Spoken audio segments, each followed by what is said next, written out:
back into the music. You know how to do this. Don't second guess, it's not a test, it's not a race. No black or white, everything's great. No yesterday, never tomorrow, only the present. That is your gift. It benefits you only if open. Everyone's chosen, beauty of choice. You can stay silent, forget your voice. You can malign them, hold a grudge, or stand before judge, just stay in your case. Top of the notion that you were just a mere drop in the ocean. This is your moment, fear is a Trojan horse. When you open or close your doors. Ladies and gentlemen, hello and welcome to Call of Duty Challenges Elite.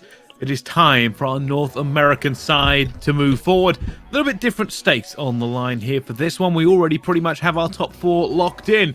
The only thing remaining, finding out exactly where they lay before we head to playoffs.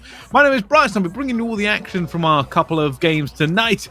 Joining me, of course, the ever enigmatic Ton. The enigmatic was that? I thought you might have said enigmatic there, which I don't think is a word. I don't know what I said. I don't know what I said. You know I what, was mate? trying not to It's late. insult you, so... I mean, you didn't try very hard. I think, you know, it doesn't take much effort from yourself to try and do that. But yeah, very excited to jump on the NA side of things. We had a weird old show on the European side. First game, everything on the line. Second game, not so much on the line. And you could probably tell by some of the gameplay. But nonetheless, here we are. Today, it's very much about the placements and where they're going to finish to determine who is going to be in what seed. And there is a very, very good game I'm looking at for our second one with Ultra Academy taking on Trash Bros. We've got Whatever It Takes taking on Electrify Steel as well. Both exciting games, both curious which way it does go. It is very much the top four playing out against each other here today.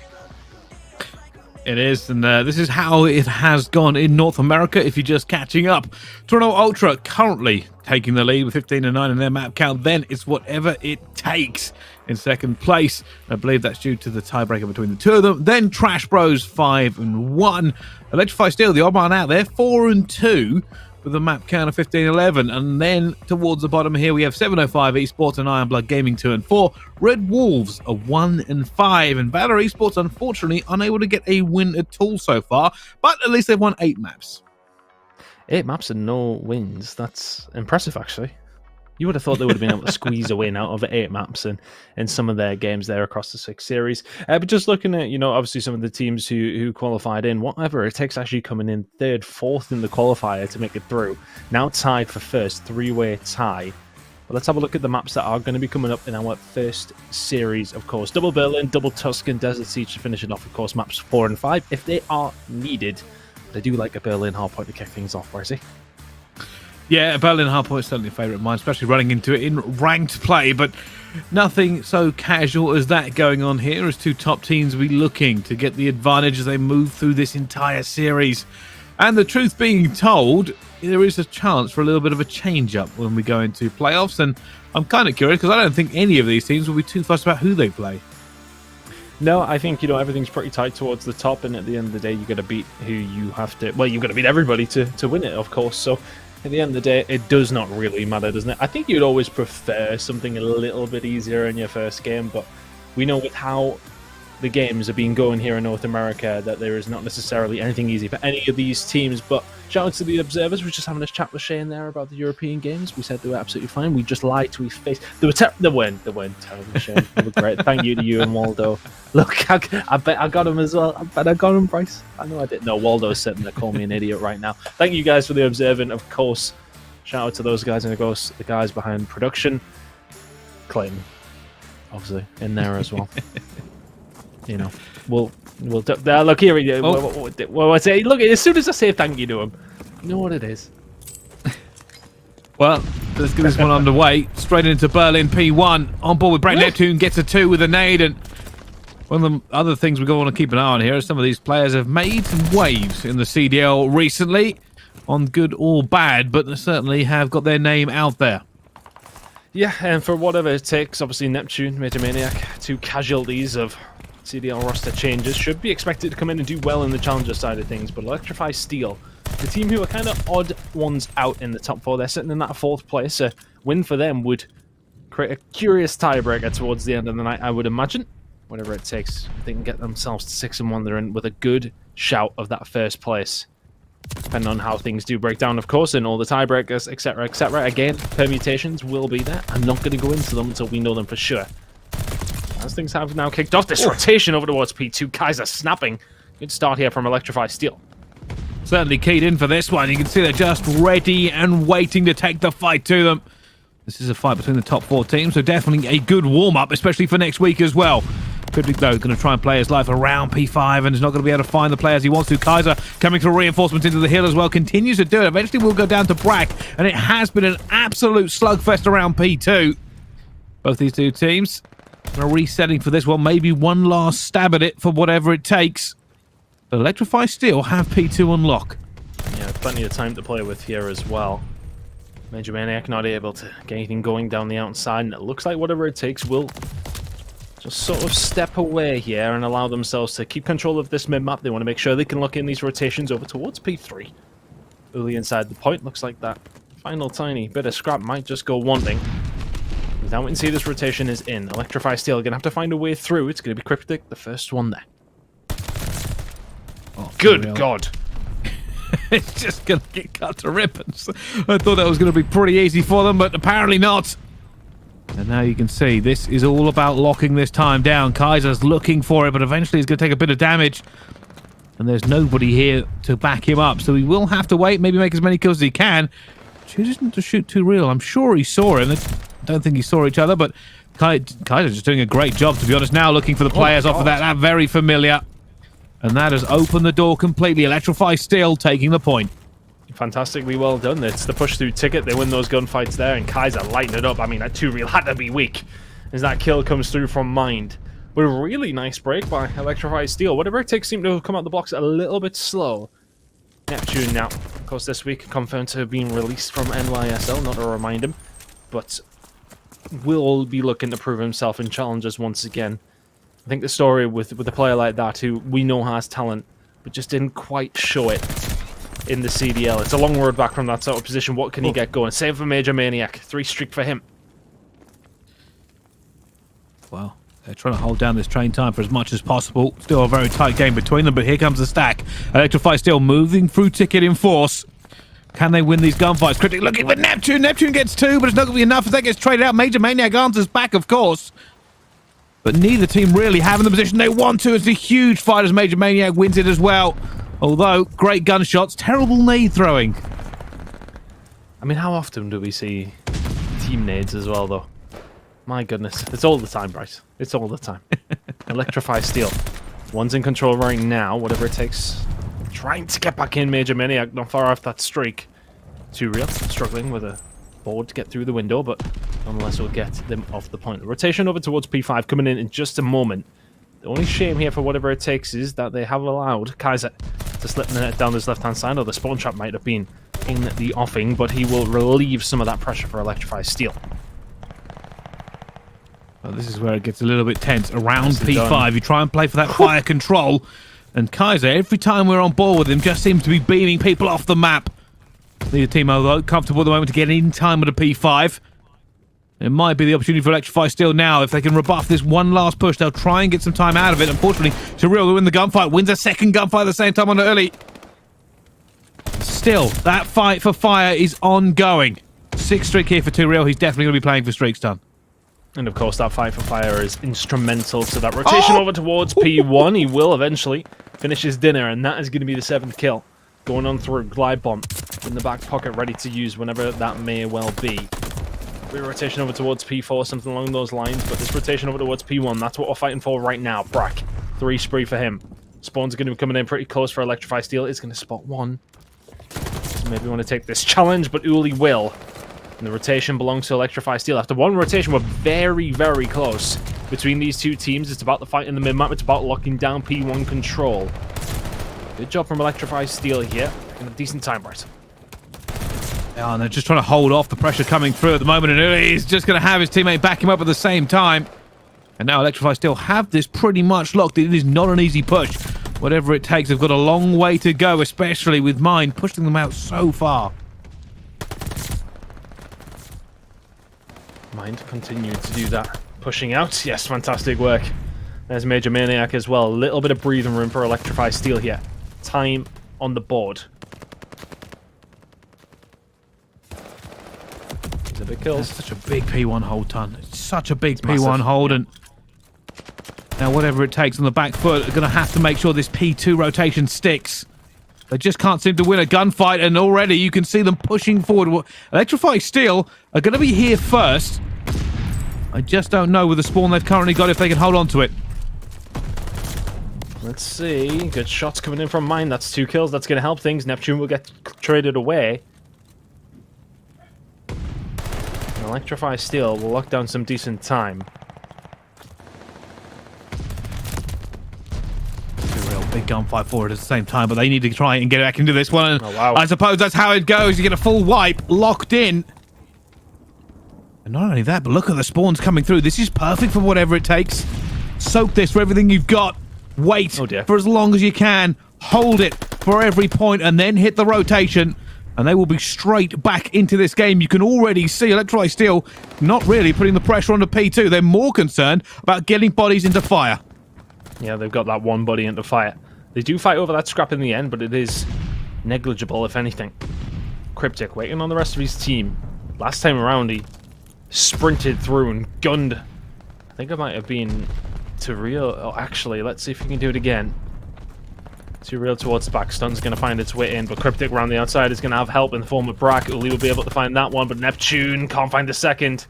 Uli and Mind get the business done, and all of a sudden it's about surviving up against Too Real, who is left here as the last bastion for the side of whatever it takes. They got broke far too easily, and all of a sudden that time should be going over towards Electrify Steel, but the kill's starting to come in here for Too Real. Maybe just gets a bit of COD time in there, but the break comes through again. Whatever it takes, it's been there twice, Pricey, but they have locked down nil points so far. Yeah, they're hoping to try and get as many points back as possible. You can see this last hurrah here for the scrap, and Terrell will get that trade as we go over to train. I will say this. Terrell is in a good position. Can he hold off the pressure he knows is coming? As both teams look to get a little bit for it, and I don't think he saw Kaiser. Cryptic is on a little bit as well, and Terrell is going to be calling this one out. He knows where everybody's going to be. Huge information for his teammates. Cannot thread the needle for a kill. Doesn't really matter, though. That's not what it was for. It's big. Needs to stay alive towards the back. Info was gained. But for anything for them, you know, they've had this rotation here. They would have liked some time. Kaiser is still top docks roof. Neptune, big kill on the Mind, though. Do with getting rid of Kaiser. He's been here for quite some time. It's been a small thorn in the side. There you go. Too Real gets rid of his ankles. Can't walk, can't shoot. Good Well, shots. they're doing a great job of holding them off here, and here comes the last push through ticket. 3 members of Electri Steel trying to make this one. Neptune with the huge pre-fire will eventually be taken down. Only 1 player remaining on it. It's Too Real with 2. Eventually taken down by Kaiser. And while they will go for this little bit of scrap time, Kaiser's going to lay down. Brack is not going to be able to see him. They're in a good position to maybe do something here. If Neptune can find the second kill, then maybe they can get some good time over towards P5, but unfortunately he is going to be forced away. Has a little bit of help now. Look at the spawns that are coming in here for the side of Electrify Steel. Same job though. They're going to push down Doc's side, get a hold of Fire Spawn. Very well played by Cryptic. He's the one that does it, but they get wiped out straight away. He's looking Brack, trying to cut those players down. He knows he's lost spawns. Huge soak on the P5. Just so much time. Brack will back this one up. Trying to get his teammate to stay alive. Finds one. Finds. No. Does not get elite. And just continuing to play his life here as his teammates rotate about. Eventually will go down when he tries to make a play for the hill.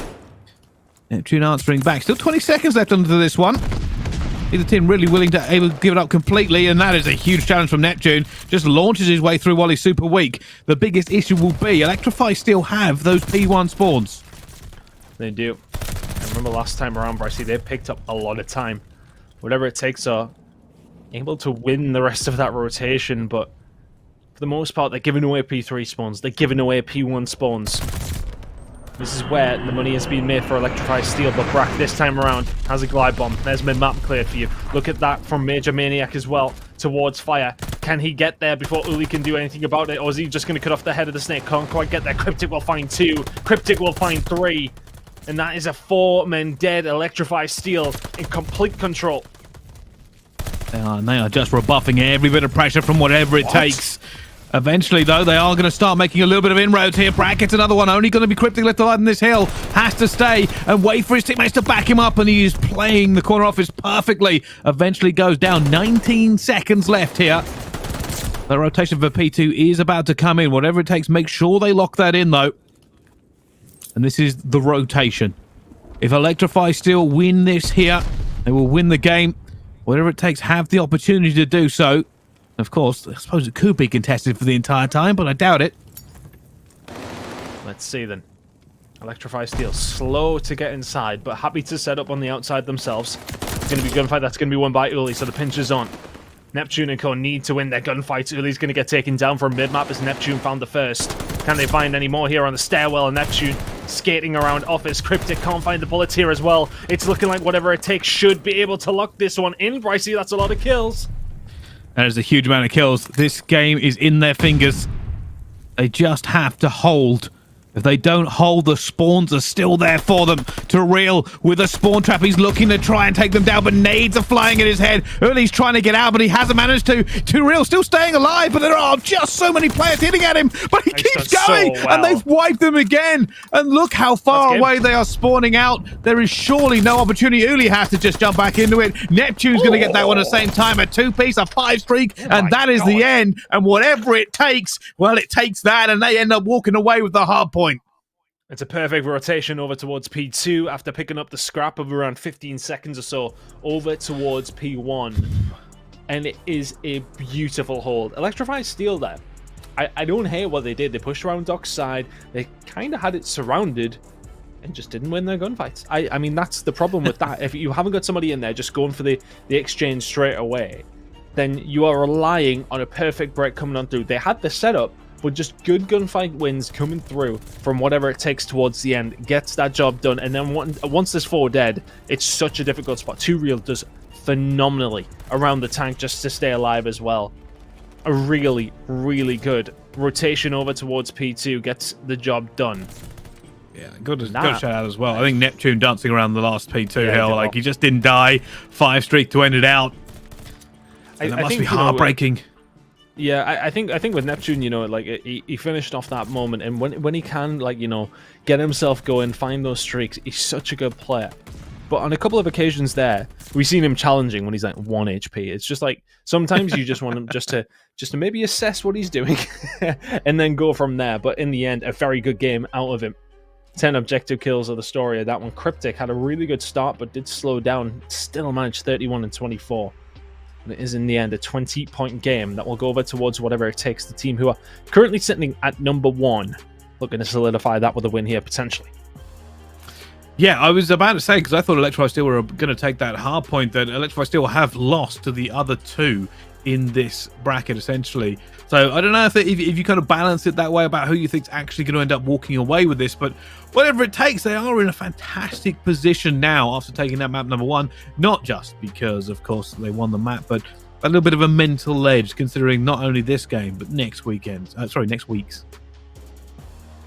Yeah, it'll be interesting to see where they obviously do finish up, having the tiebreaker at this moment in time. But if they were to lose against Electrify Steel, that kind of throws a cat amongst the pigeons, as we would say in the UK.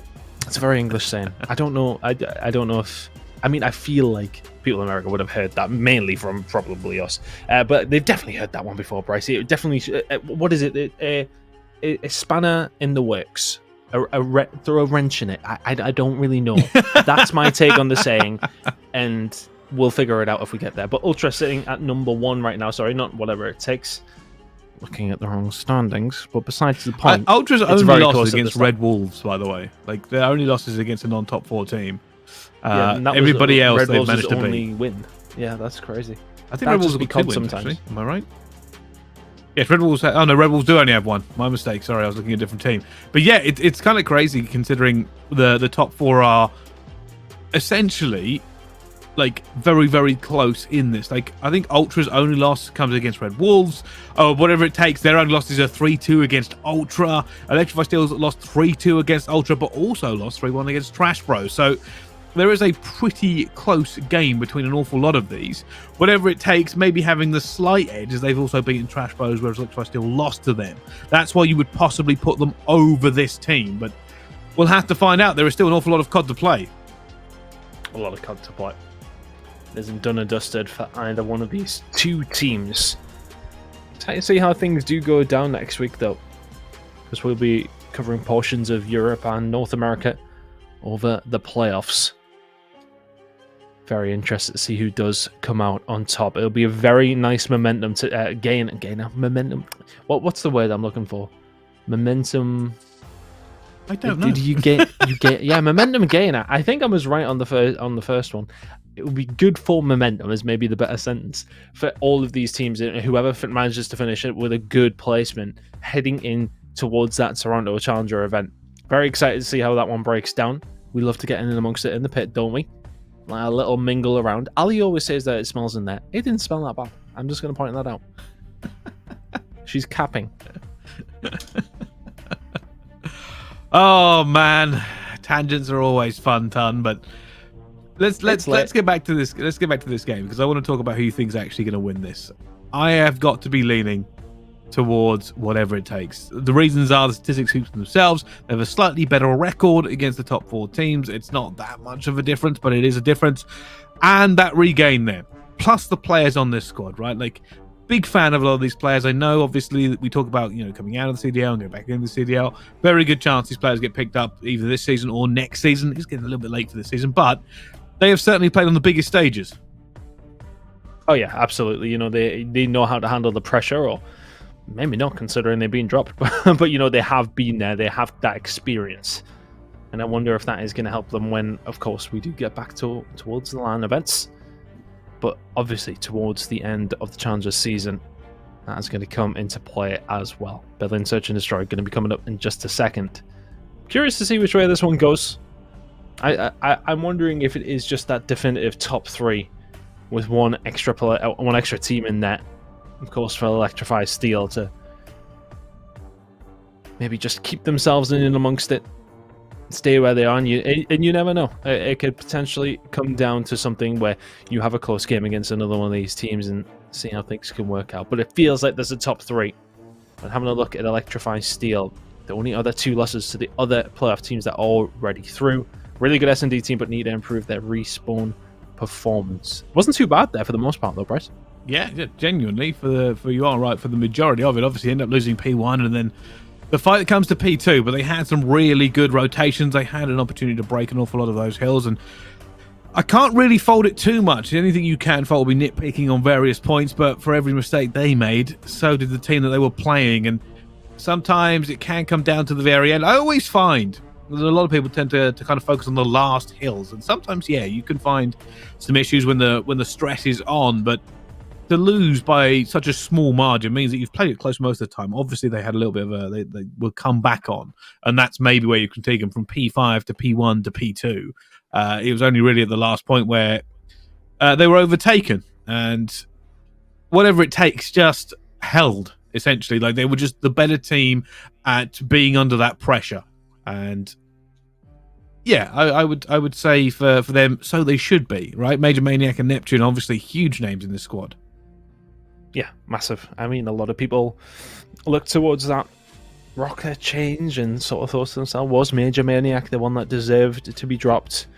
A lot of people were like him on Priester, and it's Major Maniac that gets the drop in that case and has to come here and play well for this team to work, but it has to play well for himself.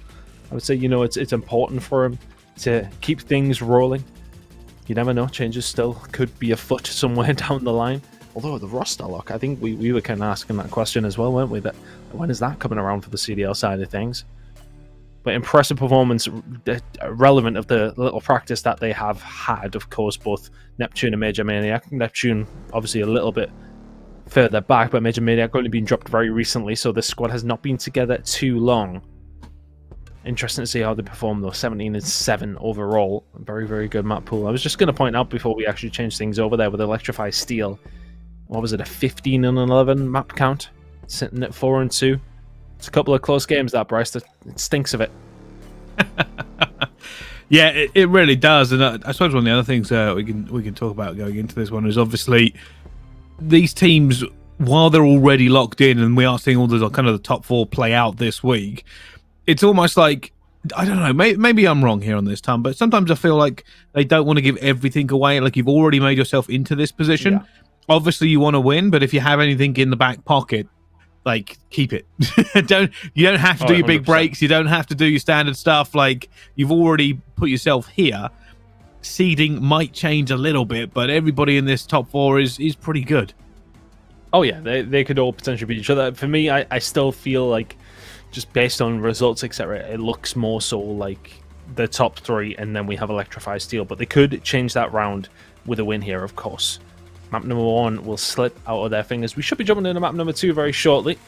Very, very shortly, I would hope. But these NA players, they like to take their time in between games, Brycey. Oh, they do. They do. They It's really do.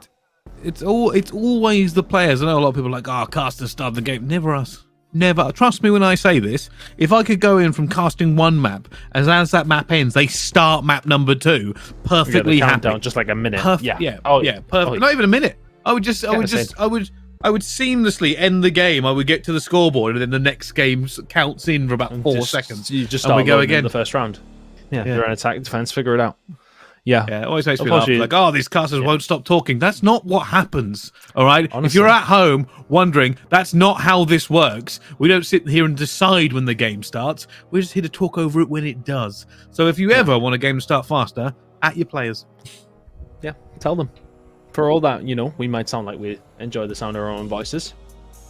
It's maybe not true, because right now we'd rather just be jumping into the game and getting on with things. But we are going to go to a little break whilst we figure out whatever issue is stopping us from starting the next map. And when we do come back, we will be starting that second map. Don't go anywhere.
Ladies and gentlemen, welcome back to Call of Duty Challengers Elite. And if you are just joining us, Whatever It Takes versus Electrify Steel is currently the game we are waiting on.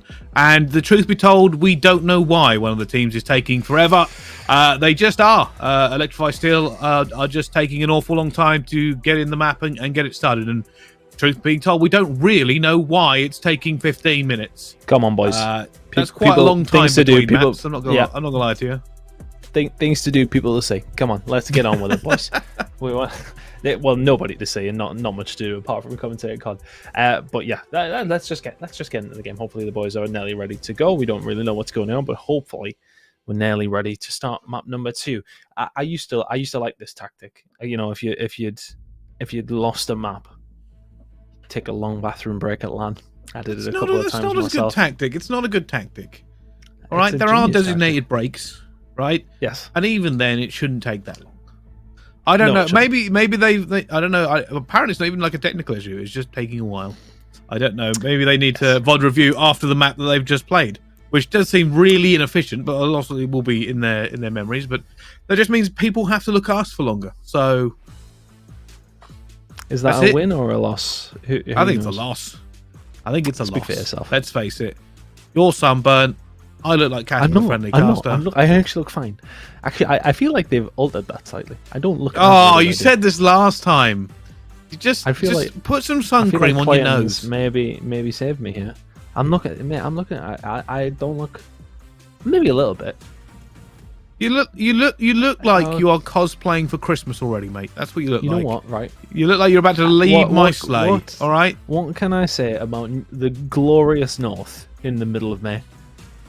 It's a little bit warm now and then. You know what it was? I played golf the other morning. That's what I did. Oh. It was 7 a.m. and it was already 20 degrees. You tell me, mate. I don't know. I'm not used to that kind of thing. All I know is that you've walked outside and got sunburnt. I mean, that's what's happened. Well, I've been outside, but apparently I just reflect the sun. It's like I've gone past being pale into reflective, and that protects me from the sun. It's very difficult to get that. Basically, just don't go outside for 2 years. It's really, really difficult. But you see, I just like to point out that I am not that red. My camera here shows me of my normal cut. Anyway, besides the point. Lord have mercy, we are starting this next map. Whatever it takes, lead 1-0. Electrify Steel have finished the VOD review, and we can finally head into map number 2. And for Electrify Steel, search and destroy their stronger side of things. Can they get the ball rolling here? And hopefully not need to review each round after them. That's the dream, Bressy. That is the dream. The dream is to watch some Call of Duty, not listen to us talk about what we could be watching. But let's get into this one. Let's jump in. It's finally here. It's ready. We're into the search and destroy, and we're on board with Whatever It Takes, and it's Brack. Neptune has to be careful. It's always a precarious position to push, isn't it? With an SMG in your hand, you might be able to win one gunfight, but then you can have automatons staring at you, or just run in the middle of nowhere, and Uli already waiting on you. Can you find the second one? Chooses not to even have a go at it. Just shuts the door, says thank you very much, but it also 3 versus 3. Brack finds one. Mind, we'll trade it. 3v2. A little bit of trouble here, though. Brack in a 1 versus 3. No real position. We'll be hoping to find. I think he's found a player. Did he see him? He definitely did, and that fight's going to come down, and Mind will win it in the end. Electrify Steel open up the search and destroy with the first round, and pretty comfortable for them, Ton. Yep, solid. Neptune kind of makes it easy with that first one that comes through. It's always easier when you've got that first blood. Well played from the side of Electrify Steel. 2 kills for Uli, 2 kills for Mind. To head into round number 2. Well, this is where they look to capitalise. Get that second round in. Big push over towards B straight away. Can they make it work for them at the moment? Just going for control. But they're actually pushing straight out. They've gone out of P2. They've gone through fire, and they are going to win that gunfight. That's a huge gunfight to win. It's maybe broken the back of Whatever It Takes, as now they have to try and figure out how to recover from it. Where have those players gone? It's a tough one because this is a 4-man stack now over towards A. Neptune has no information, and maybe ships in the night about to come into play here. He's going to move away. He will find one, but he'll retreat to what he thinks is safety, and it is. When your gunny is that good, Cryptic gets dealt with. All of a sudden, it's a 3 versus 2. Make that a 2 versus 2. I don't think Neptune has that much info here. Taken down, and now Brack again, but this time it's a 1 versus 2. He's seen them both. 1v3 was too far. Can he catch them? That is the key. Finds Early. Does he know where that other player is? And he is going to get caught before he can get away. Electrify Steel get another game on the board. Another game, sorry, another round. Giving them way too much there. But Kaiser managed to pick that one up, and got a feel for Brack. That's twice now in a clutch situation. Just not really able to get it going. I feel like he's seen both of them, you know. Yeah, I feel like he's seen both of them, but I just don't think he appreciated that one may have went back towards Docks. It looked like on the minimap that he may have seen them both, but not to worry. Electrify Steel. Still 2 to the good. Brack just doing a little bit of scouting.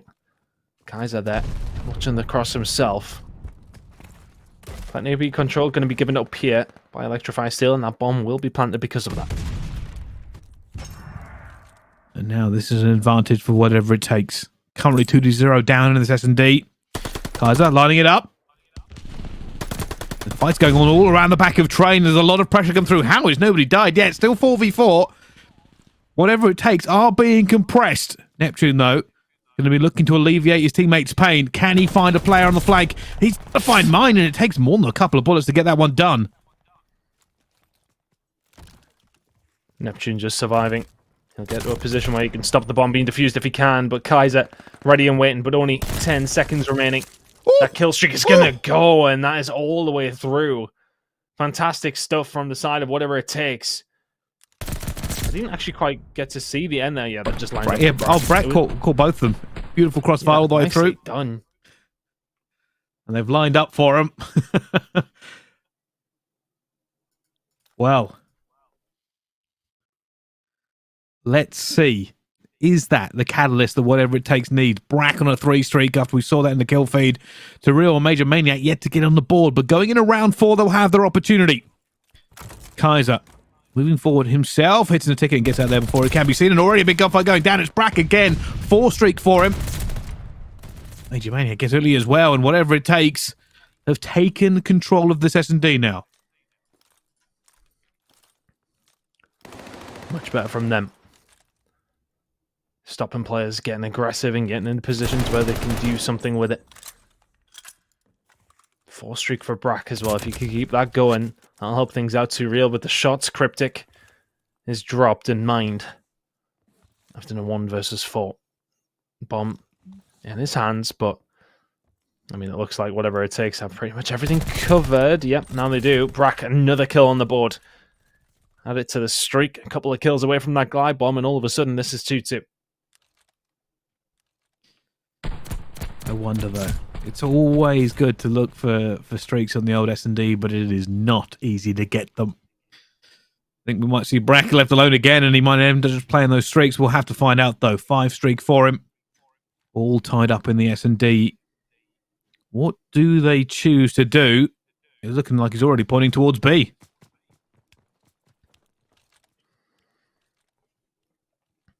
Brack having a look again. A little bit of information. Looks like the air hit is going to come through. There's the bomb going down already as well. They have to be careful because I haven't actually secured round archers. That bomb's going to go down. And what is Mind going to do? Oh, he's going to get caught. It was a 50-50 which way he wanted to go. All of a sudden, it's a 3v4. Well, they're going to hit from the front here, so Brack's going to be kind of irrelevant in this push unless he needs to hit a late flank.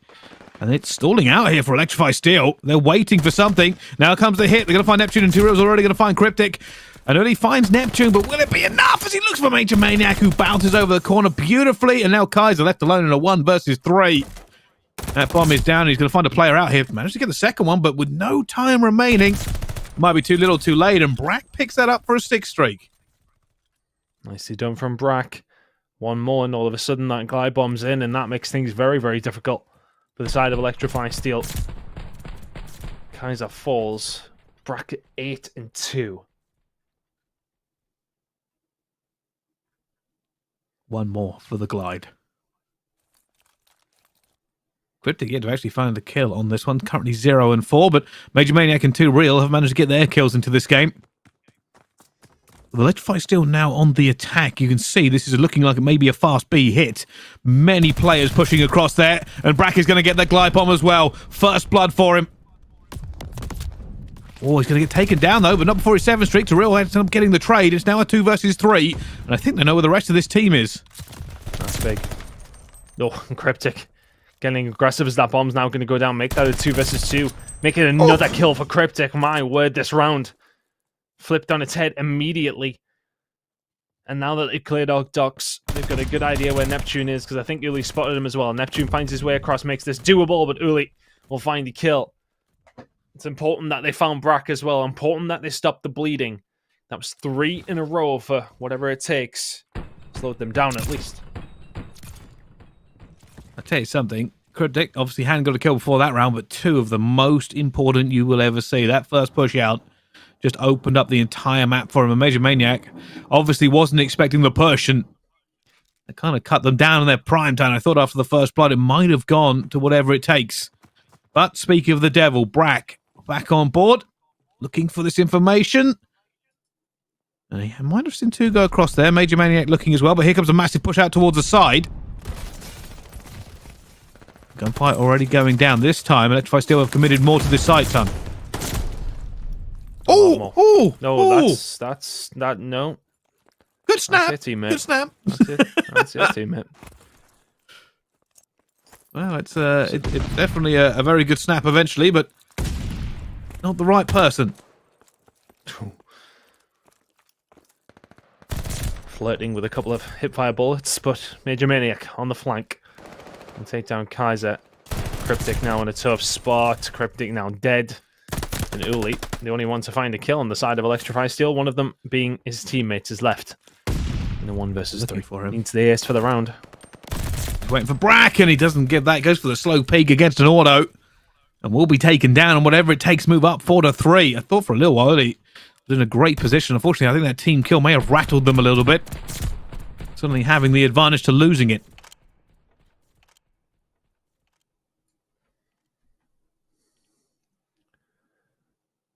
We switch things over. Electrify Steel and Allen. The defensive, the attacking side, I should say. Brack still with that glide bomb. I wonder if it's another big B hit coming in from them. It kind of worked last time. I mean, they lost a few players going across. They're not committing to it like they did. This is more of a split up and try and take a bit of control for them. Major Maniac almost opens the proceedings onto Kaiser. Kaiser gets out of there with his life.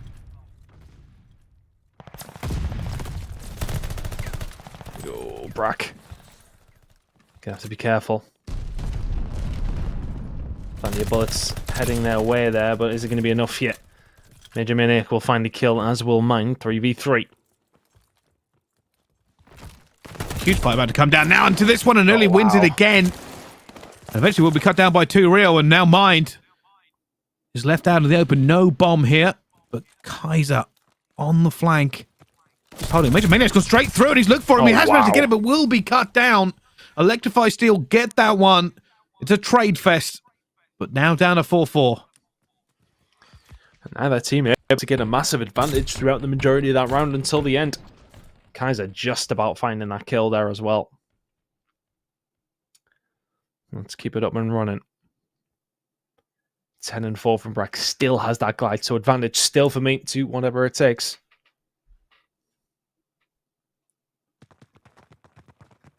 Let's see what they can do with it. You'd think they'd probably want to plan A, but it depends when he's going to use it. Looking for it. Not a lot of pressure coming in, actually, here. Electrify Steel maybe trying to take mid-map control as well. Mine could be a crucial player. You can already see Electrify Steel backing up towards this one, but Neptune will get that first blood. Closes the door. Incoming glide bomb. And he's used that to get the plant down. He has done. Now Neptune. Ready and waiting with the rest of his team. If you are Brack, you're just watching the flank here, but everybody just running into Neptune. He needs one more for the ace. He goes to challenge, but his teammate is there for the trade. Glide bomb invested, round returned. 5-4. Map point for the side of whatever it takes. To put the 2-0 up, that would be huge. Can they do it? Obviously, investing the glide bomb there a little bit just to kind of catch where people were, and as soon as they were, that bomb went down. Now, Electrify still have to make this attack. They've had some success over towards B. Is this the same playbook? Is this their potential? No, it is looking like an A hit. Was Cryptic here to catch that information? There are 2 players already hitting over towards this. Really going through, looking for the player here as well, and he's going to get it. First blood to Electrify Steel. Flies out for it as well, finds Neptune. It's aggressive and it's worked. So much control, and there you go. Cryptic watching the cross as well. Major Maniac. Good luck with this one. We head to a round 11. Neither team able to be separated. Over 10 rounds of search and destroy. Need the 11th to decide it. Quick pushes over towards A. As the game comes to a close. Very nicely done from both teams to force it this far. Super important round here for Electrify Steel mostly. Whatever it takes already with that lead. A 2-0 would also be huge for them. Now, here comes the push. They had success last time at 8. Open up early. And they're doing it again. That door is not open this time. He's being a little bit more patient with it. Major Maniac knows there's no real pressure going on at B at the moment. And both teams being cautious on their feet.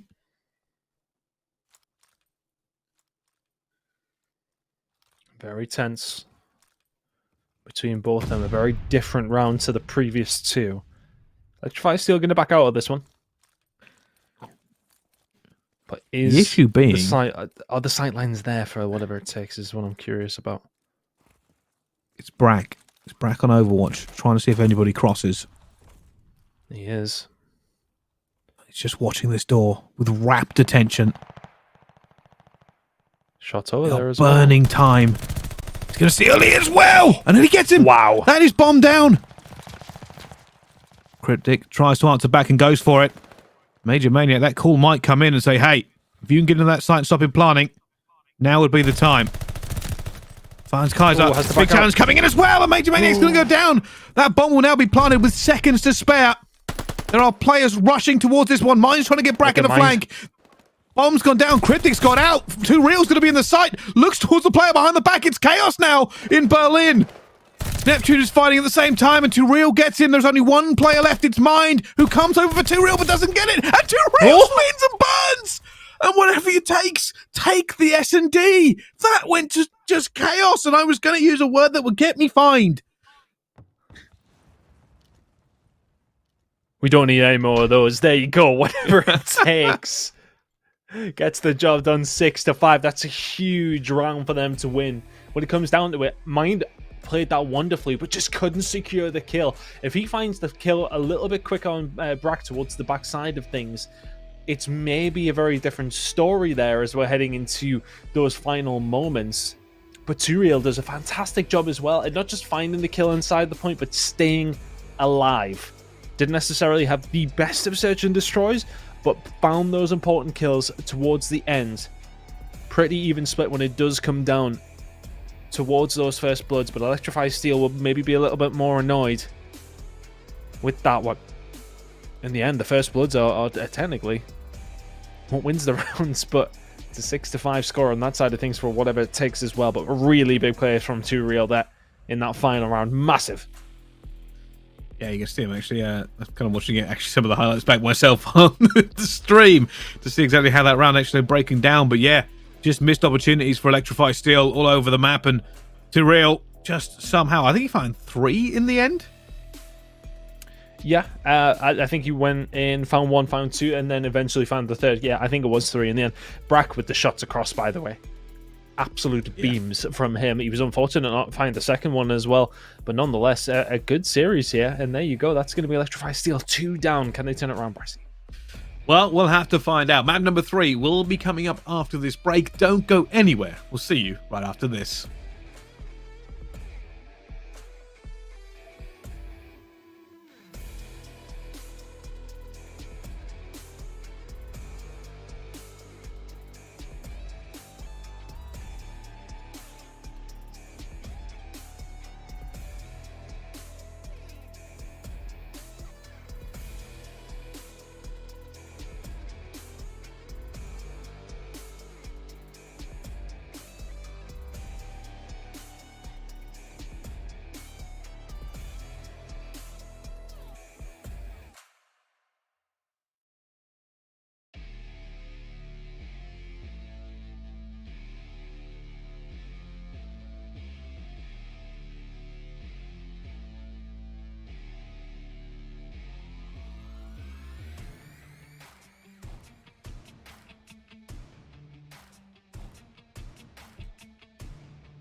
Ladies and gentlemen, welcome back to Call of Duty Challengers Elite. My name is Bryce. We are heading into map number 3 as soon as these players get in the game.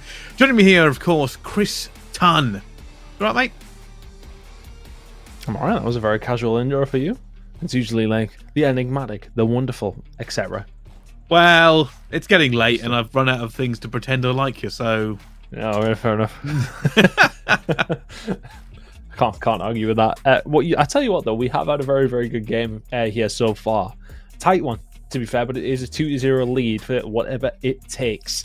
Electrify Steel just falling the wayside. It's just that small bit of quality extra, it feels like, isn't it? It's those close but no cigar moments for Electrify Steel. Maybe they can turn it around here. I'm not too sure, but it's got to be a momentum sapper, really, hasn't it? To be in that situation where so close to being 2-0 up, but you find yourself 2-0 down. So it's a tough spot to be in. Can they regain on the control, though? That's the question. Yeah, you would hope so. Obviously, one of the things that we have noticed about the team is their respawn is probably not as strong as S&D. Unfortunately, they've lost both so far, so it doesn't bode well. You are quite correct, but maybe something they can use to improve going forward, and certainly something they could do with now. Every little helps as they move forward into playoffs next weekend as well, as we go on to Tuscan for our control. See how this is going to work out. When it does come down to Tuscan, I haven't seen Tuscan control in quite a while. Everybody likes Berlin now. It's the new one on the block. I like Berlin. I'm a big fan, personally. I think it's one of those that it's just entertaining the majority of the time, isn't it? It's pretty crazy. Whereas on some of the control maps, of course, one of the defensive sides can be a little bit, I wouldn't say slow, but when it comes down to Berlin, things can get crazy pretty quickly. But Tuscan is an interesting one. Of course, B, the harder one to hit, is very much the one that is taken very, very quickly. Let's see how the teams are going to adapt and overcome. As I said, I feel like Tuscan is similar in the sense to Berlin. You've got to be careful of those 4 downs, but the difference with Tuscan, you can get that utility over towards B straight off the respawn. So the stacking not likely to come in just as much, but there's still those flank routes that you've got to cover. You've got to get church control. You've got to get radio control on both the defense and the attack. Whatever it takes are the ones with the lead right now, though. And can they convert that lead into a win here in map number 3? Let's find out. Well, we're going to find out. And like I said, I still feel a little bit worried. Obviously, there has been notes made about the respawn for them, and I think you are correct when you say there are issues when you've kind of lost 2 games that close. A lot of people say I'd rather be blown out of the water than kind of losing in the last few seconds. Whatever it takes on map number 1, that was the real dagger in my opinion, because they were ahead. Electrify Steel were ahead and then just basically lost 3 rotations in a row and ended up losing the game. The S&D, sometimes it can come down to individual plays. I think both sides had a really good showing on that map as well. So we are moving away from Berlin. Does that matter, Ton? I think it's hard to say, isn't it? It's hard for me to say in terms of how these 2 teams are going to play control out. But it really can be a momentum changer. When it comes down to control, we're going to know Tuscan like the inside. I'm trying to think like the back of my hand. Why would inside out was what I was going for. I know it's late, Ton, but you're coming up with a lot of these, and you're messing up every single one. Every single one you've tried to use has not been great. It hasn't been. And for somebody who speaks for a living, it's maybe quite concerning. It is quite concerning. Obviously, if you are joining us at the moment, this is the North American Challengers Elite.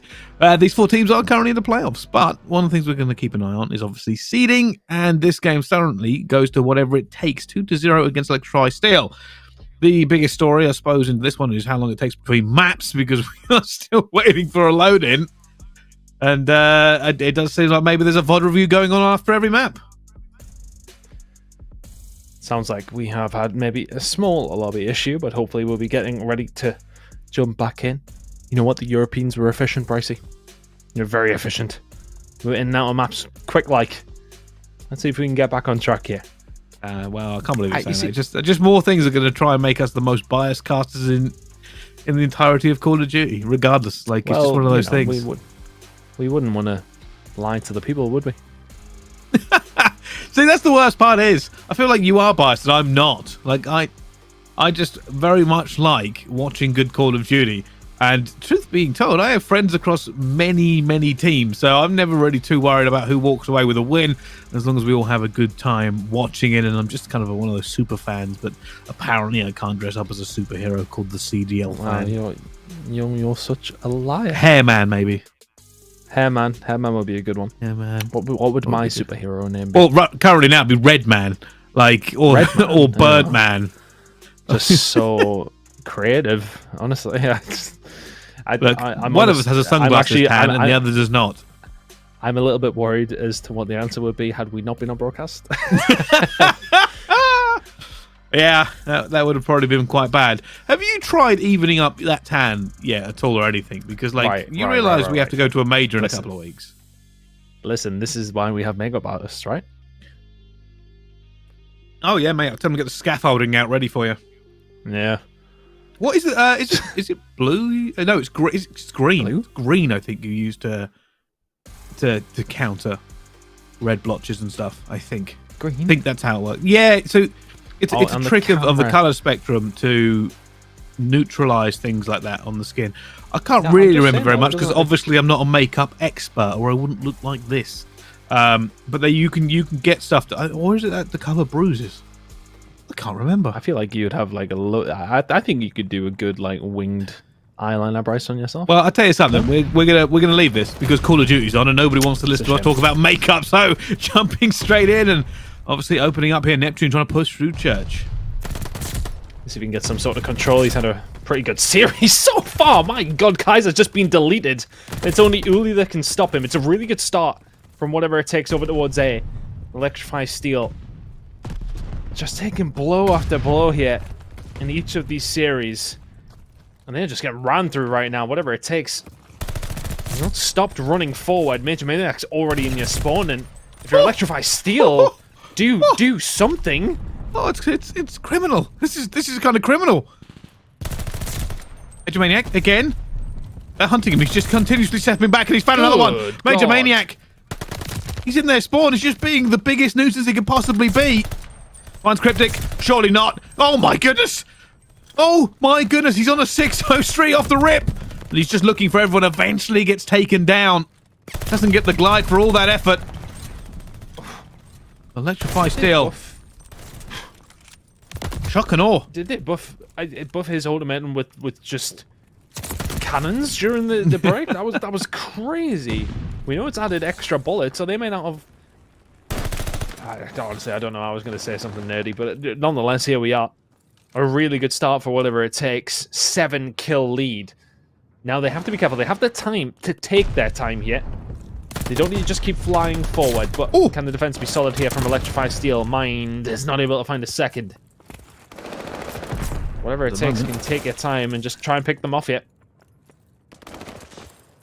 Live game currently in favour of whatever it takes, and it's mostly off the back of Major Maniac, if we're being honest. This all slows down a little bit. Electrify Steel can still win this. Good trades and time bleeding is the name of the game.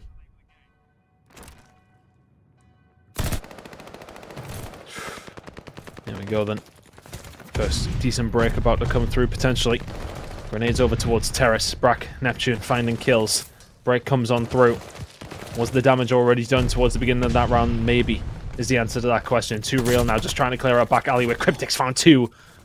That's really big plays on the defensive side of things, and 2 real will maybe overextend just a little bit there. 12v9, 40 seconds to go. Yeah, and this is the big deal. Like I said before, it's still very winnable for Electrify Steel. They can bleed time, they can bleed these lives. And they are doing exactly that. The lives are now equal. Maybe just one push remaining in the tank here.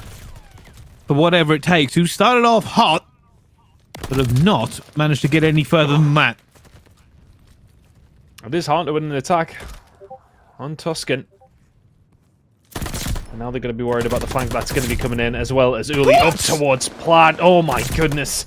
Finds 2, so do whatever it takes, but that is not going to be enough. They're not going to have time to get inside the point unless Brack can make the hero play. Not going to happen.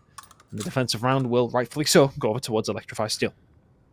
Yeah, and they started off with some serious momentum, but just weren't really able to clear them out. And big plays from early to just hold down, and Cryptic as well. 2 pieces on the plat just kind of sunk their battleship. And now going into it, only 3 ticks was the focus of all of that effort.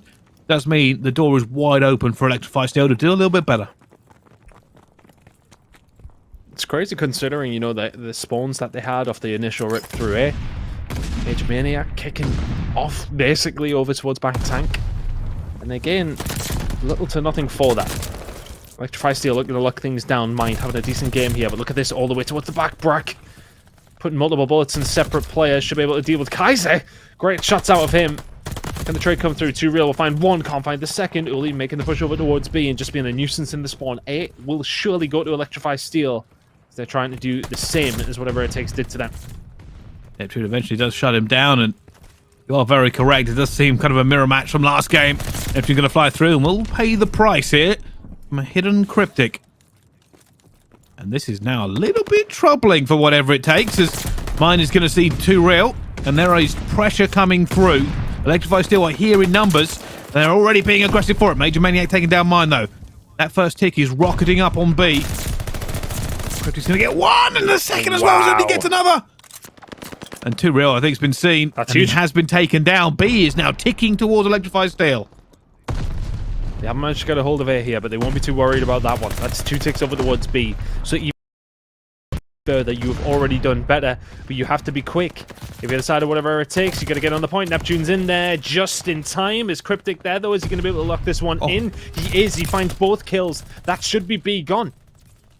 I think it is. Whatever it takes has It been is? absolutely Wow. destroyed. It's already 2 ticks on the way. Whatever it takes, don't even have the lives to really mess around with here, and they're not watching their flank either. Oh, wait a minute, they turn. Surely they cannot come back from here, Ton. 1 second. A is all they need. Spawns are there. Can Neptune survive? There's a couple more 4 deads. Mind. Around the corner, always going to get the better of Neptune there. There's just so many different angles you can push on towards A. There's so many different parts of cover that you can find yourself behind when you are trying to capture it. 14-10 is the lives in favor of Electrify Steel, but we haven't seen a kill for them in quite some time, Brycey. Getting scary. Unfortunately, there's still a ton of time for it, and you can already see Electrify Steel are putting what can only be described as a plan B into action. They're heading round the flank. And now the pressure will be amplified. Even Neptune is trying to look both ways. He knows someone might come through you. He knows someone might hit the back. Big. Neptune is going to go down, and Brack and Major Maniac have to try and make something happen here. Kaiser gets the first one. Looks for the second. It's not going to happen. Whatever it takes, have no respawns remaining. Here comes the fight. Mind around the outside. Kaiser will find Neptune, make that 3 respawns remaining. Kaiser will find another. Him and Cryptic have been absolutely instrumental to this attacking win. That is going to take them to 2-0 up in the control. Is there signs of life from Electrify Steel here, Bryce? Oh, more than signs of life. That was a massive win for them in the end. And truth being told, whatever it takes are now faltering under this pressure. Whatever it takes, they've got to win their attack. And they haven't really, apart from that first flurry in the very first round of this. At least going to go straight out towards the mid and wins another gunfight. There is no 50-50 gunfight for this man. He just wins them. Everyone at Electrify Steel seems to have the fire beneath them right now, don't they? Uli. Flank coming in here. Over towards A, but is this going to be a whatever it takes attack that's going to work out for them? They need one. All they need to do, if they can find this round, they're fully back into the game, because then the defensive hold would put them back to 2-2. Well, A is done. B is here. The difference is 2 lives, but there is a lot of time and a lot of COD to play. 2 real, though, gets that first one. Push towards the back coming through as well, and Brack managed to get around the side, and he wins the gunfight, looking for Kaiser as well, and shuts it down. Where are his teammates, though? They need to try and get this pinch on. It's all good holding the back, but at the moment they don't have anything else. The reinforcements are running through Church. Major Maniac goes down. Brack left alone. And all that work, all that pressure, And Brack is now the world's loneliest gamer. I think you're right, though, that you have to win it on both fronts, right? You can't just hold the back. You need the other side to do their job. There's a big hit coming in here, but has Brack found himself on his way out at the right time? Not quite. Electrify Steel. Push themselves toward the back, but that's a big stun grenade. That's going to slow them down. Surreal stops shooting, doesn't find anything. And Electrify Steel can push out, spread their wings, and spread their defensive hold. How on earth has that been allowed to happen? Like, they had so many bodies and won 0 gunfights because of it. And now look at the pressure coming in. Electrify Steel want this done and dusted. A lot of lives, not a lot of time. Only a couple of pushes. It seems like a while, a minute and a bit, but the truth is there's a long way to go if you cannot get some clean wipes. And they're not expecting him. Timing. Yeah. 1, Great timing. 2. Oh, not the third, though. Not the third. Dive straight in for this, and he's looking for him. Got a mind on a mission. 24-19 out of him. Electrify Steel are wanting to extend this series in the quickest way possible. Neptune's really not had a game here. 10-20. Needs to be the spearhead for this team, doesn't he? Moving forward. It's just mind that he's running into time and time again. 14v10. Just a really good hold by Electrify Steel. They all wrapped around their own spawn together to make sure they cleared out Brack, so then they could then defend from the front and not have to worry about anybody on their flank. Still time here, though, for whatever it takes. You gotta go faster. Yeah, they're not even close to getting anything like a wipe going on. With 11 seconds left to go, there is just no options left. They have to push, they have to run into the gunfire, they have to hope to win against players who are set up and ready, and it's not working out. Down they fall like dominoes and Electrify Steel. Well, let's face it, it's a one-sided control win. It is, and that will give them a lot of hope heading into the rest of the series. However long that rest of the series lasts, but I think, you know, when you look at it from the side of whatever it takes, is it sometimes like, you know, it can be a momentum sapper, it can be one of those things, it could suck it out of you, but sometimes a 3-0, it's like, right, just chalk it up. It's maybe easier to forget about because, you know, it just, nothing's kind of went your way. You lost lost 2 attacks, lost a defense. It is what it is when it does come down to control. Or does it hurt you a lot? That's a question. Where are your heads at in this one? Going to be heading into a hard point on Tuscan again. I feel like I was highlighting the fact that we were suspecting that whatever it takes will be better at the respawns, but that was not the case. They had a good flurry for 2 minutes at the beginning of this control, and then not a lot else.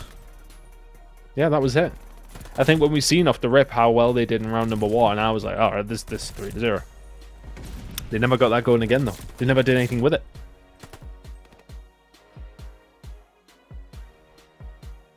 Well, we'll have to see. We will have to see as we go into this next one, of course. I mean, mind having a big game. 28-20 there. You can see on your screen. Pretty dominating. Slaying in their favour. Neptune not having the greatest one. Neither did 2 realistically. 0.5 from the pair of them. Maniac and Brack. They were the players we kind of saw hitting those flanks and holding it down to begin with, but just not a lot they could do. The lives were just constantly ticking away, and yeah, I've got to say, I don't think whatever it takes were really able to hold anything clean. After losing their defense, when they lost B, whatever it takes made a great and a valiant defense of A, but they only had to be broken. The lives were slipping away. Electrify Steel, on the other hand, they just got the wipes, and that was the thing. Like, whatever it takes, they would get up there, they would get a few kills going down, and then 2-piece would fly in from Electrify Steel, and it'd be done. And you know what? Uli did that as well with that double that he got around the back, and just numbers. The truth is, you can't fight both ways when you're on your own, and trading will always be more effective. Very well played from the side of Electrify Steel. Can they force something else here with another Tuscan, then a Desert Siege? And we know that typically S&D is something they can work with. A very close game number 2. But where will game number 4 go? That is obviously the important thing, whether or not we see a game number 5 or not. I don't know. Map number 1 was super close, Pricey. I'm intrigued. Yeah, I suppose that's the other thing we've got to take away from that. That is the only one-sided game we've seen. whatever it takes, narrowly won on that first map against Electrify Steel by mounting a comeback. And then when we talk about it, you know, on the S&D, about as close as you could come down to a 6-5. Couple of rounds could have gone the other way. What do you think that says for this series, though? Considering, you know, whatever it takes, were 2-0 up, but then faltered and were just found completely and totally wanting on the control. I don't know. It's one of those though that, you know, you lose your attacks. You are expecting that to a certain degree, aren't you? You know it's not likely. But that one defensive round that you lose, that immediately puts you in the dirt, so to speak, doesn't it? Puts you in a tough spot. So you can kind of read into 3-0 a little bit in that sense. All they did wrong was lose one round of defense, which is ultimately made it 3-0. So they can kind of look at that one round as their mistake. Not a big deal that they lost both their attacking rounds, of course, but you need to hold your defenses, and I think that's the only difference there in the control from it being a very close game. It is one round, really, isn't it? It can change very, very quickly when it does come down to control. Tuscan Hardpoint, they'll be going into it and they're sort of saying to themselves, right, we kind of out-rotated them in that previous game and held it down when we needed to. Let's just make sure we do that from the start on Tuscan. I think towards some of the hills where they can potentially get something going, you're thinking P2, 3. That's very much where a lot of your money can be made. 4 and 5, obviously a little bit scrappier. Let's see how the teams are going to work on this one. Hopefully we'll be loading in shortly. No VOD reviews in between series again. That's the dream for everyone involved. That is the dream. That is the dream. I've been told it should be launching any second now, though, but Electrify Steel looking for the reverse sweep as they move into this one, and I'll just quickly take you through the standings as they currently stand. Ignoring the other games that are currently going on. Toronto Ultra Academy North America, 5-1. They sit at the top with a win ratio of 83%, 15-9. Then whatever it takes, also 5-1. Pretty similar stats. I believe the reason they're in second place is the head-to-head. Trash Bros also 5-1. Again, the head-to-head plays out. And they're very, very similar together. In fact, their stats are almost identical. Then Electrify Steel, 4-2. If they win this and find this reverse sweep, they'll obviously put them 5-2 and will also make whatever it takes 5-2. So this is a big game for maybe flipping the script on the way the seeding goes, but it gets a little bit complicated when it comes to heads-to-heads when people have all beaten each other. So I'm not going to dive too deep into that one. Teams we won't see at playoffs next week, obviously, 705 Esports, Nine Blood Gaming, 2-4, and Red Wolves, 1-5. Although Red Wolves' one win did come against Toronto Ultra Academy North America, which is a mouthful, and Valor Esports, who I think are currently playing at the moment. Not that I know the score for that one, but they have yet to win a game, but they have won 8 maps.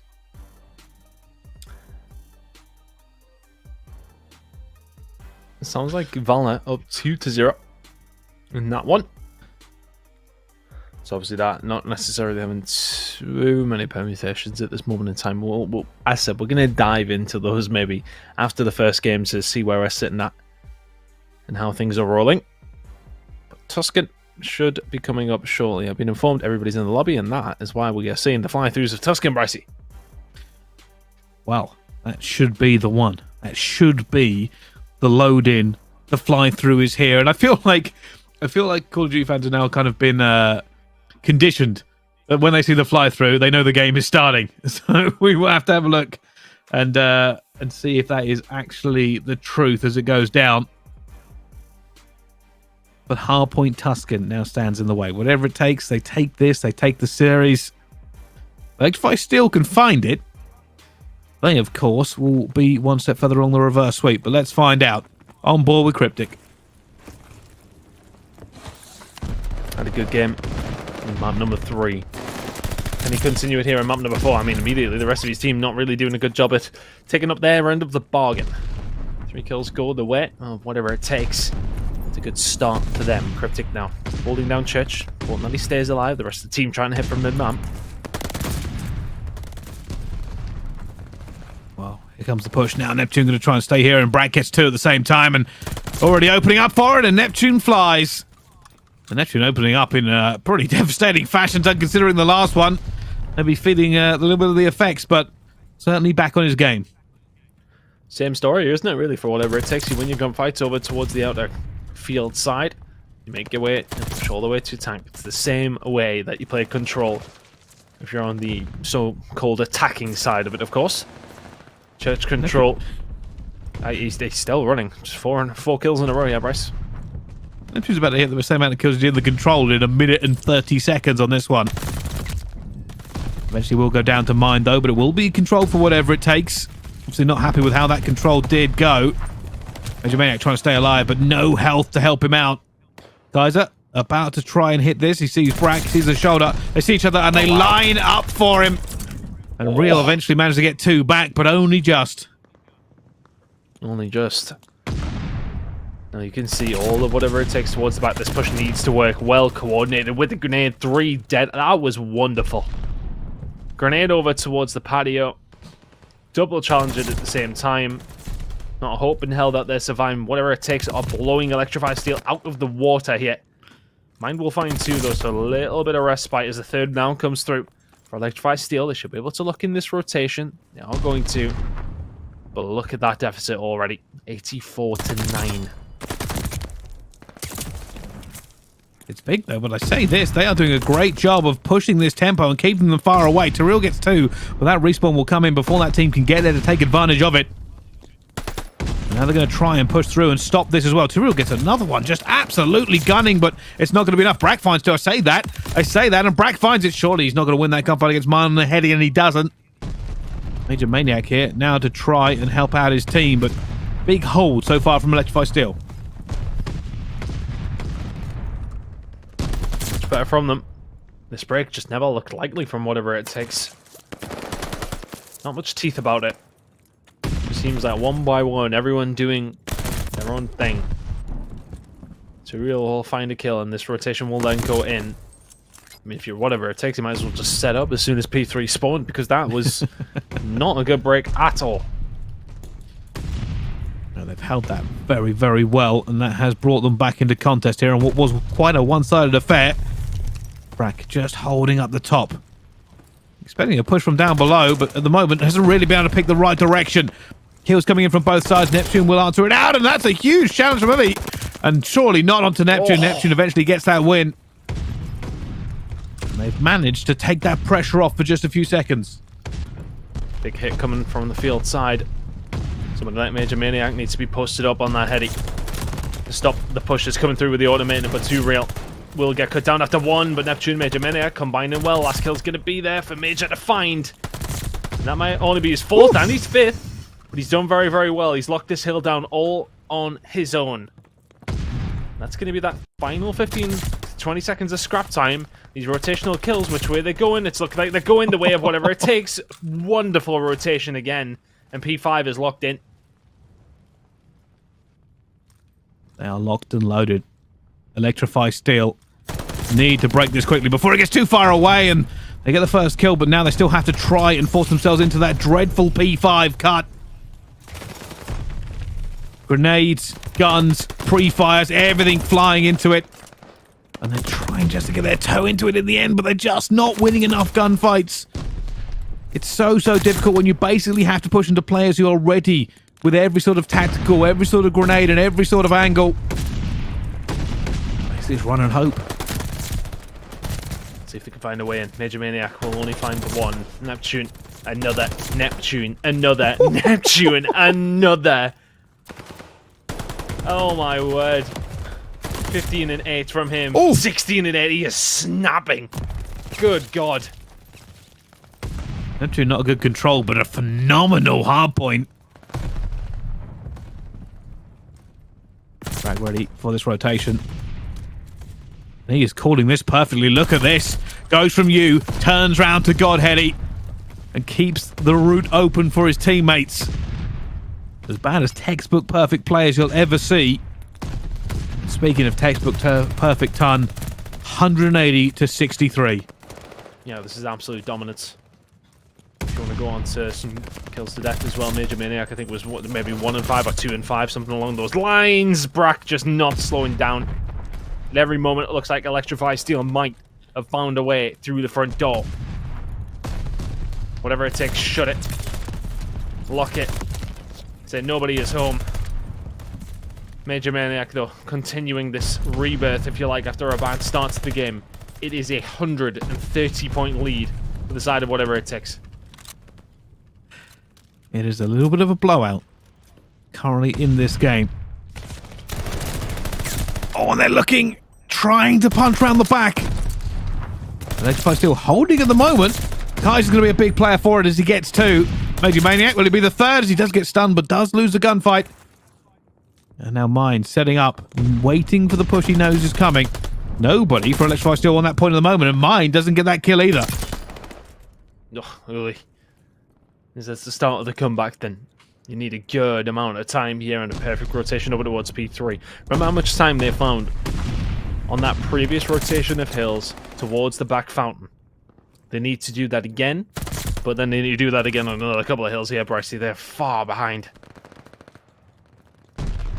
They can't just be good, Tone. You are right. They have to be superb, exemplary, unreal, every step of the way from here.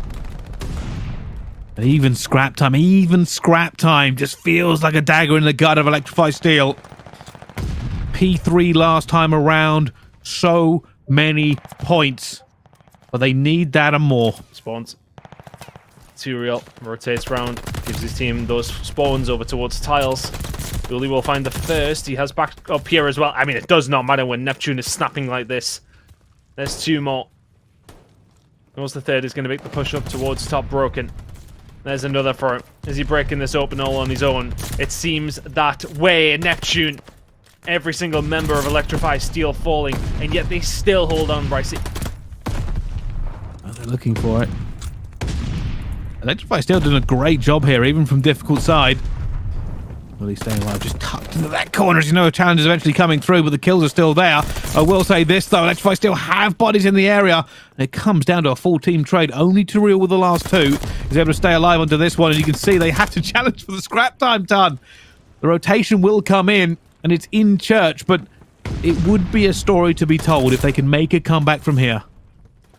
They need Jesus in church if they want to get this one back. It's a 100-point game. There's 3 dead. Major Maniac 4.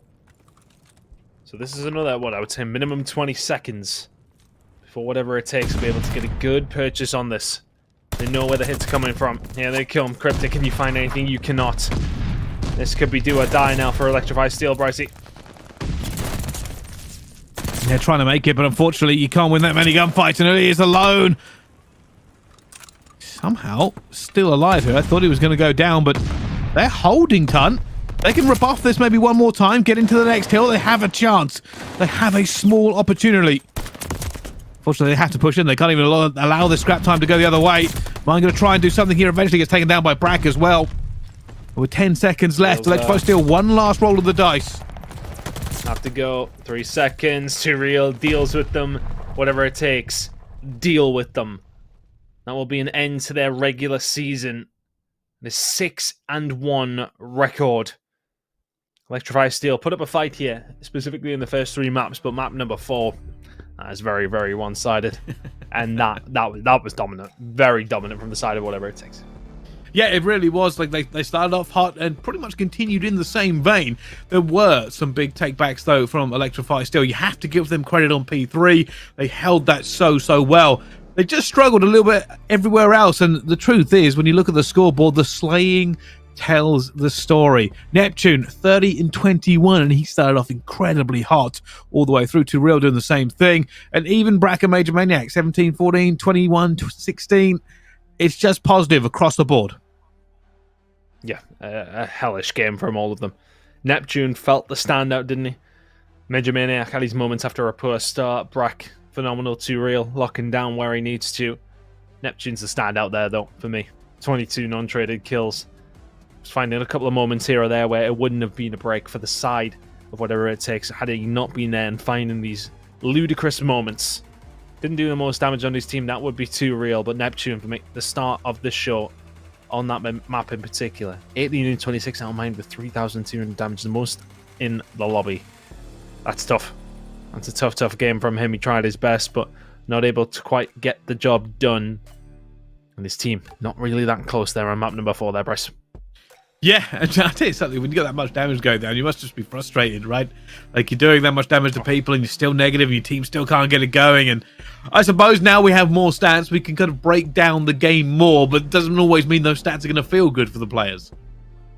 No, maybe not. It is nice to have them though, Brycey, just to distinguish how things are broken down. But yeah, good win for whatever it takes. They'll be looking forward to the playoffs next week. Yeah, they certainly will. Well, we're going to go to a break. Don't go anywhere. We'll be right back with more Call of Duty here on Challengers Elite.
Ladies and gentlemen, welcome back to Call of Duty Challengers Elite. We are here for our second game in the North American region.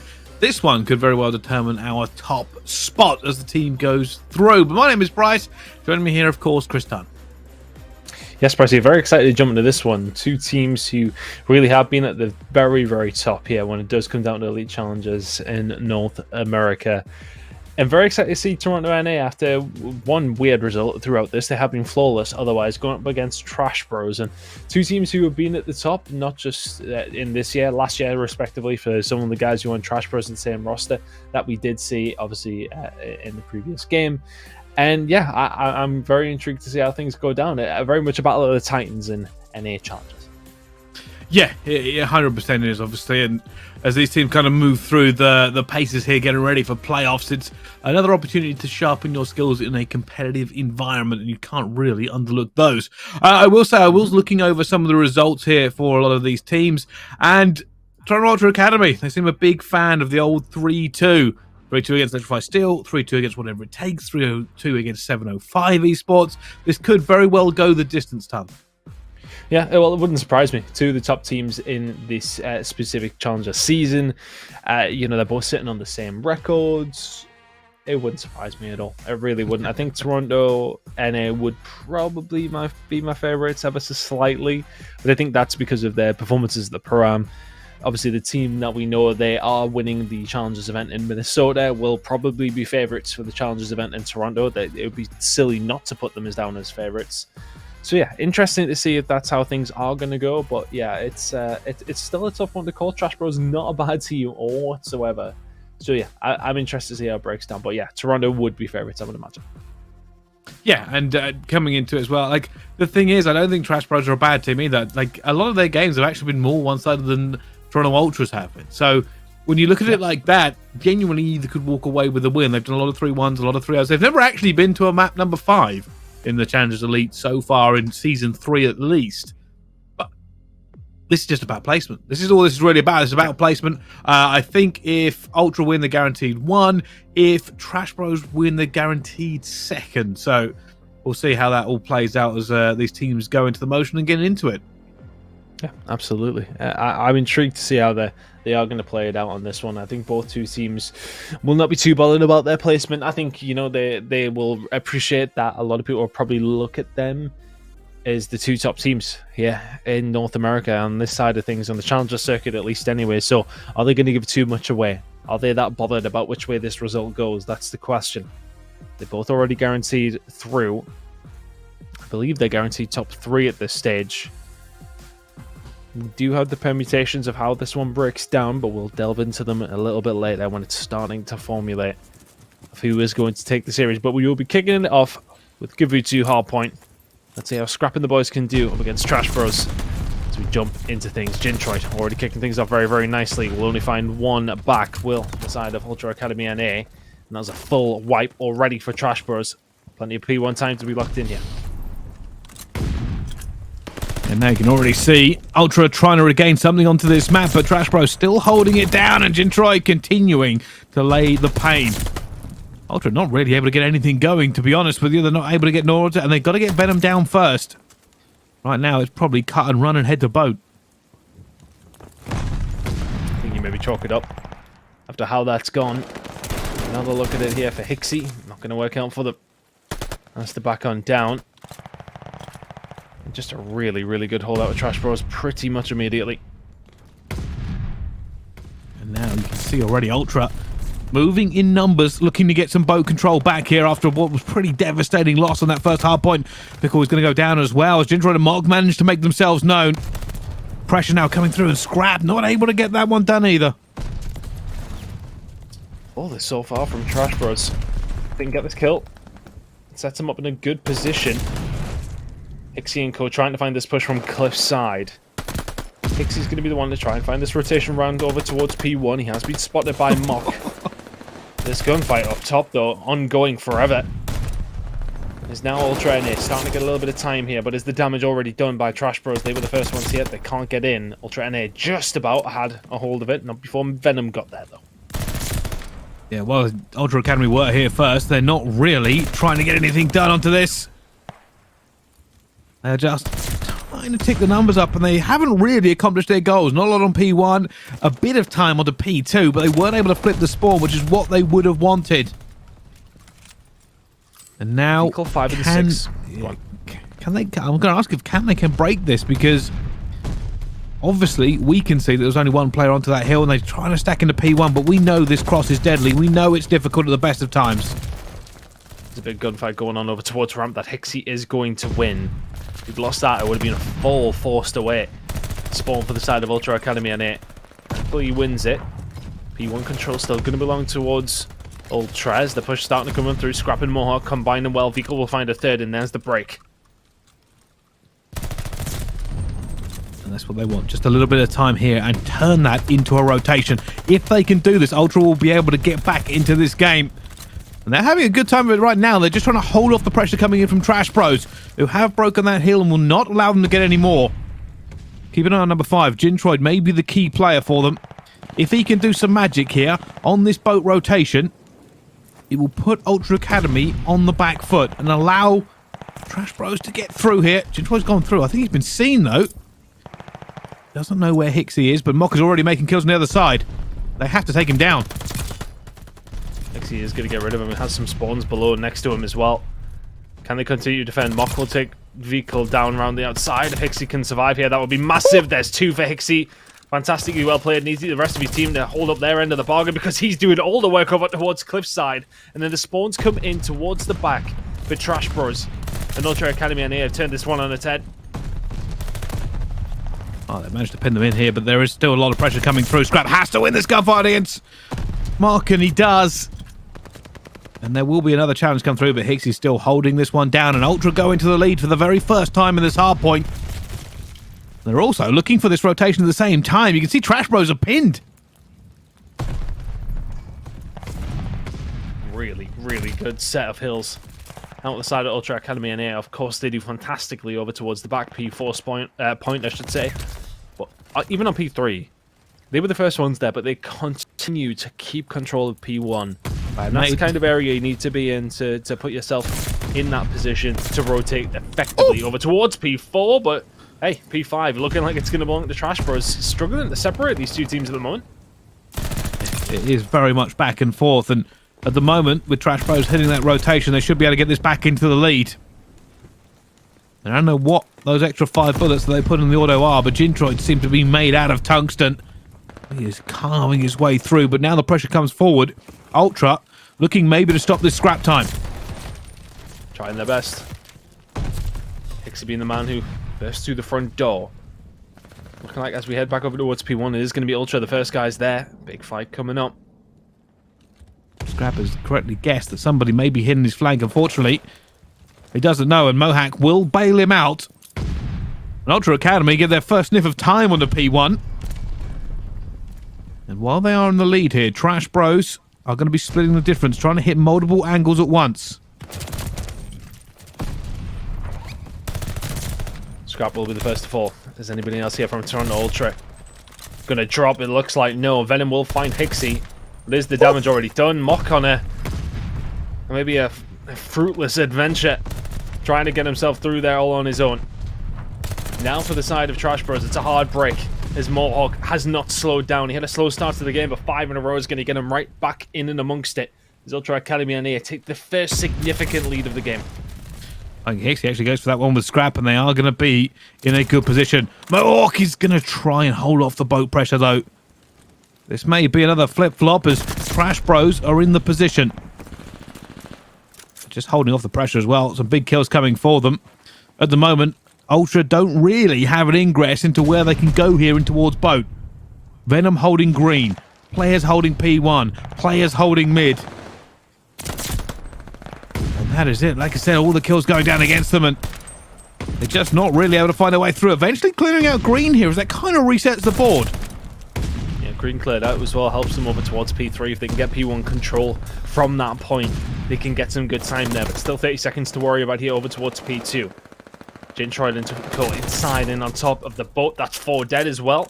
Spawn's going to start coming in over towards green.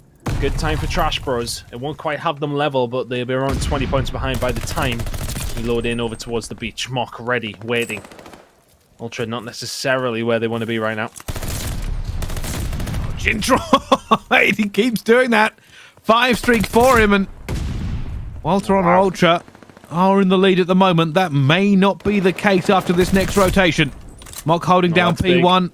Ultra a million miles away. That's big. Can he continue to lock down these kills? Nearly gets away, but Scrap smartly positioning himself so he can get rid of the player who's in P1, but the problem is that there's more than one. Hollow trying his best to stay alive. Beagle will find the kill there, but they've forced him so far back here. Have Trash Bros Venom inside a P1. Surely not with a grenade in his hand. Are you kidding me?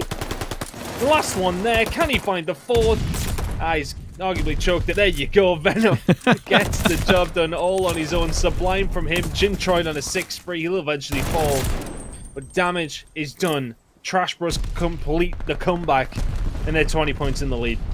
And they're going to be even further in the lead by the time this ticks back over. I don't really see him losing the scrap time, but what will tell is whether or not they can get through. And Jintroid, the rat attack, and they have the rotation ton. Ultra get the scrap, but it means so little. Scrap has to try and make this gunfight against Jintroid, but reinforcements are flying in for them. Hollow eventually takes him down, but they're going to be feeling very, very good about this. They have flipped the script completely. Ultra had the spawns. They threw it into the bin. Hixie finds 2. That may be a little bit of respite here for the side of Ultra Academy. And Hixie finding 2. Can not break it open. No, it cannot. Jintroid getting aggressive. Another team nade, though. It's going to momentarily stop the push out from Ultra Academy. And Hollow will push out. We'll find Hixie. Scrap, though. Traded. Mohawk not traded, now come through the front door. Can Ultra Academy NA do anything about this final 20 seconds? They need to. It's getting very, very dangerous for them. Trash Bros is going to be very close. As Ultra get inside the point. Vico will find 2. Hixie finds 1. And welcome to the blender if you're Trash Bros. Because now the rotation will belong to Ultra Academy NA and also the scrap time. Well, that nade's going to go down, and you can even see Scrap's going to try and get on it. They can't really afford to let anything go now, and last time around, Trash Bros broke this pretty effectively. You see, Ultra are going to be trying to throw up those barriers, trying to throw up that defense. They want every single second from this. They want to dominate the kill feed and dominate the points, but they have to be careful as Venom is there at the back. Mock takes down Hollow, and we have seen so many team kills from the side of Trash Bros, but right now, not mattering. Trying to keep control of the ball as best as he can. If you're Ultra Academy NA as you try to lock this in, Scrap Hixie combining well to keep control of green. Hixie, we advertise this as a very, very good series, and Bryce so far so good. We are all tied up. 20 seconds to go here on P5. We're about to head over to P3 once more. You can't win it there if you're Ultra Academy NA, but who can win it at P1? It's either team at the moment, but who's going to be there on the rotation? And they're watching this. Scrap's going to have a look, but he's reloading as he hits it. Venom is now in a P1. Here comes the mixer, but Mohawk is there. And Ultra are here first. Ultra have bodies. Hollow going to go for the flank. Scrap's going to turn. You can see that big flank pinch coming in as well. Scrap gets it. A fight going down. Mock comes in. Hixie's trying to reinforce at the same time. Vehicle's going to be on the point. It's seconds. It's seconds for them. And you can already see Trash Bros are piling in for it at the same time, but there's just not enough time going through. There was one player left outside ton. Ultra Academy turn it around from the cusp of defeat. The rotation works. And I'll tell you what, it is like a light switch. The game changed. It was. I had to turn it off. Sorry, it's just my eyes are hurting. Honestly, that was so back and forth. And it just come down to a couple of really good holds by both teams to make it interesting. But that P1 rotation to kill things off, I know in the sense of Trash Bros that they need to kind of fight for that scrap because there was about 10, 12 seconds left of that. They're behind. You can't allow Ultra to get so close. But to have so little heading over towards P1, Ultra always had those numbers because of the fight for scrap. I'd have loved to see them just send 4 men over towards P1. We know how much you can lock that hill in if you can find those kills. They ultimately did not have the bodies to help themselves out there. It's a tough one. It's one of those play calls that they'll say and they'll have their justifications for. But for me, I'd have loved to see a 4-man just push up towards P1. Choke it up. Ultra, I don't think could have won that.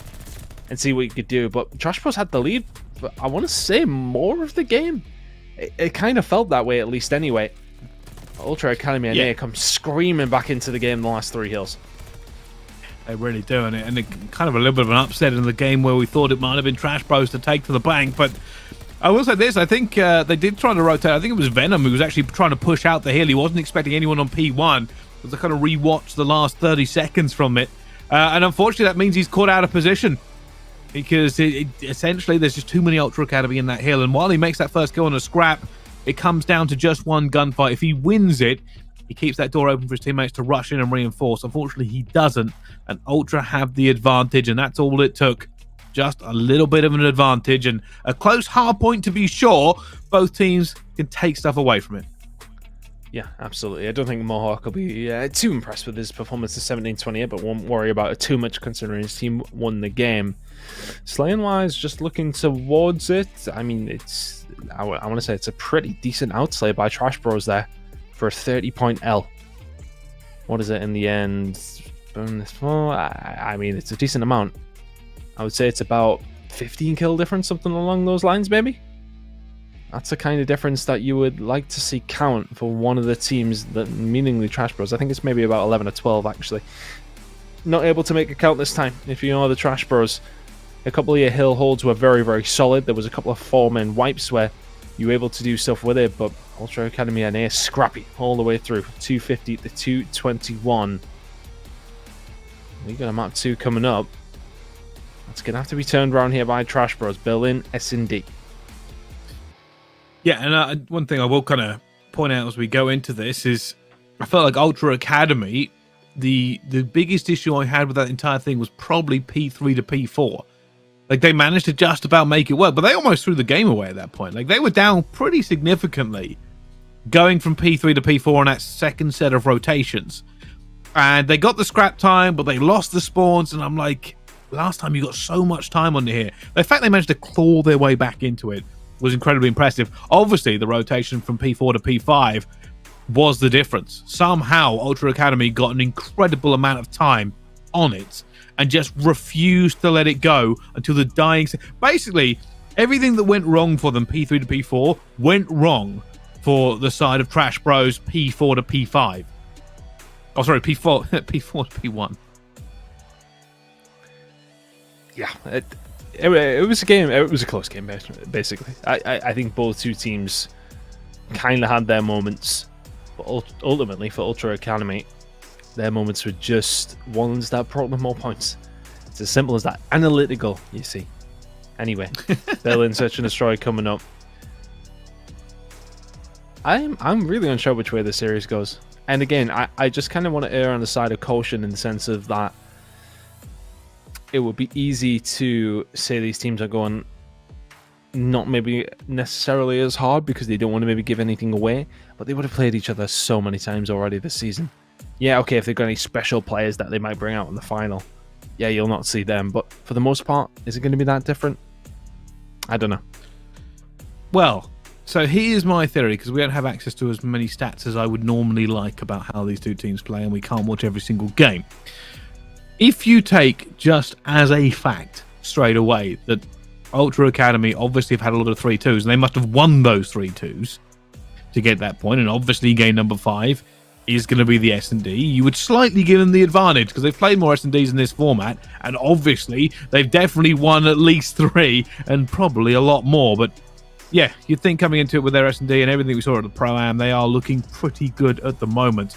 If they can take this Berlin S&D as well, it puts them in a dominating position. Puts them in a prime position. Heading over towards Gav, we know their ARs are very, very strong again. I will say I thought Gintroid had a very good game on the AR side of things as well, but it needs to be over the whole course of it. You need to make sure you are taking the advantage from those situations that could present it to you. But a Gav control, it's difficult to ever understand which way that one's going to go, though. Obviously very defensively orientated. I think it would be about, 40% of attacking rounds or so. Or 1, maybe even less, typically on a CDL setting at least anyway. It's always going to be about that defense and who holds it just that little bit better. But hopefully we're ready to go into map number 2. We're talking about map number 3, but a little while before we get to see that yet. Yeah, and obviously with the way that North America likes to play Call of Duty, probably quite a while simply because we wait so long between every map. I don't know what they're doing. Maybe they've got some sort of special game and the losing team has to take a lap of the neighborhood or something. A lap of the neighborhood. Very, very on the American terminology there, Brycey. The two British boys. I was going to say a lap of the house, but I wouldn't explain why it's like 10 minutes between maps. So a lap of the neighborhood. American houses. Yep, some American houses. Okay, yeah. Yeah, in England we all live in would have made shoe sense boxes. to me, mate. Don't. Yeah, yes. Don't worry. I mean, there have been comments in the past. Obviously, we are probably playing to a North American crowd, but I will say and we won't name who it was, but recently did ask. Didn't know that we had steak and chicken in the UK. That was a favourite of mine, Tom, that you told me. But we'll move on from not knowing that to talking a little bit about how this is going to go. Already, you can see the push coming through. Trash Bros about to hit A in force. Vehicle is ready, though, inside of the office. And Scrap has already closed that gap. He's already in a position where he can punish. Vehicle has fallen, though, so Scrap just biding his time here. Ready to pounce when the rest of the team are in a position to maybe help him out. Shot's going to go his way, though. Hollow is going to get caught in the middle of the map, but not caught quick enough. Morka's able to answer back, as is Hixie, though, and all of a sudden, it is a 1 versus 2 for Gintroid. Scrap maybe a little bit too patient for that one, and he's going to get shot, and he is going to win the gunfight. Well, makes up for it a little bit earlier on, and letting his teammate go down, and not entirely sure how he won that. A little bit of movement, a little bit of gunny.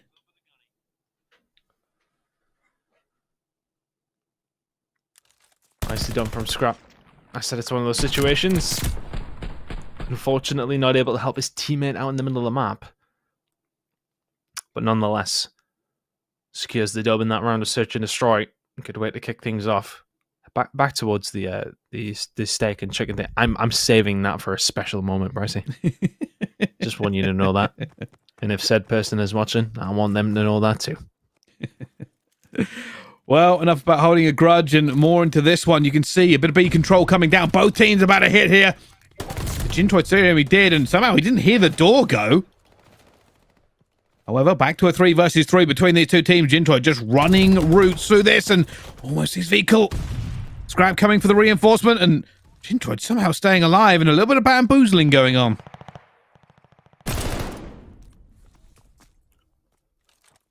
Scrap doing well. 4 in a row. Gintroid, oh, he can't find the shot on the vehicle. And the Spaniard will get away with it. All of a sudden, it's Mock left in a 1 versus 3. Scrap sees him. Scrap puts the bullets in. 46 HP. Will have to back on down. Whilst this is going on, vehicle will get that bomb down. And now, Mock left in a pretty bad position here. I'm not sure if this is even going to be a real attempt to win a 1 versus 3. You know the time's going to be against you. You know you don't really have the options pushing through ticket that you would like. The vehicles... no!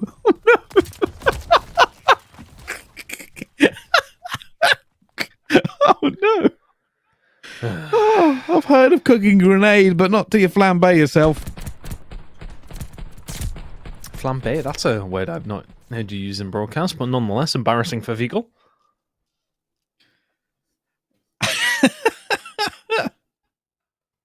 Silently Googling flambe.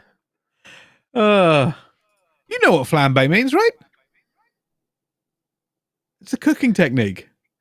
Yes, I knew it was a cooking technique, but I couldn't quite remember exactly what it is. But if anybody at home, flambe is a cooking procedure in which alcohol is added to a hot pan to create a burst of flames. There you go. It means flamed in French. Anyway, Hollow will find Vehicle again, dying to another grenade. This time, at least it was the enemies. 4 versus 3. Well, at the moment, Ultra Academy not really in a position to win this one, though. And Hixie's just going to go straight down to Venom, and already the free fire coming through. They know exactly where Mohawk is, and down he goes. Big win for Trash Bros in that round. And this game, just to remind everybody at home, obviously, we definitely have our top 4 locked in for playoffs next week. The games we are currently watching are all about seeding for it. At the moment, if Ultra Academy win this game, I believe they'll go top 1. If Trash Bros win it, they go second. And there are a couple of permutations that I'll go into. I think it kind of moves Ultra Academy down a little bit, but this is the qualifier. This is Season 3 of Challengers Elite. Mohawk watching the transition over towards B. Gintroid gets out of that one somehow, goes for the re-challenge. Are you kidding me? And, well, dies to Hollow's stun. Showed how weak he was. 3 versus 2. He's down. All to do here. On the side of Trash Bros, Hixie locking down the back towards the roof side, and it's just such a hard push when there's a player back here. Fecal lying away, Scrap in a position they won't expect. This is a very, very difficult round for, well, the one player now on Trash Bros to win. Yeah, he's currently just looking for Hixie and hasn't found him. Hixie's just played him. And that's going to be Ultra Academy up 3-1 against Trash Bros now. Made it look so easy. They knew he was at the back here. They had to try and find him. Unfortunately, weren't quite able to. And that does mean that Trash Bros will be on the attack again. Last time they got around, it was on the attack. So hit towards A. Can they find it this time, though? Already, players looking towards B. I think that means it's a B push.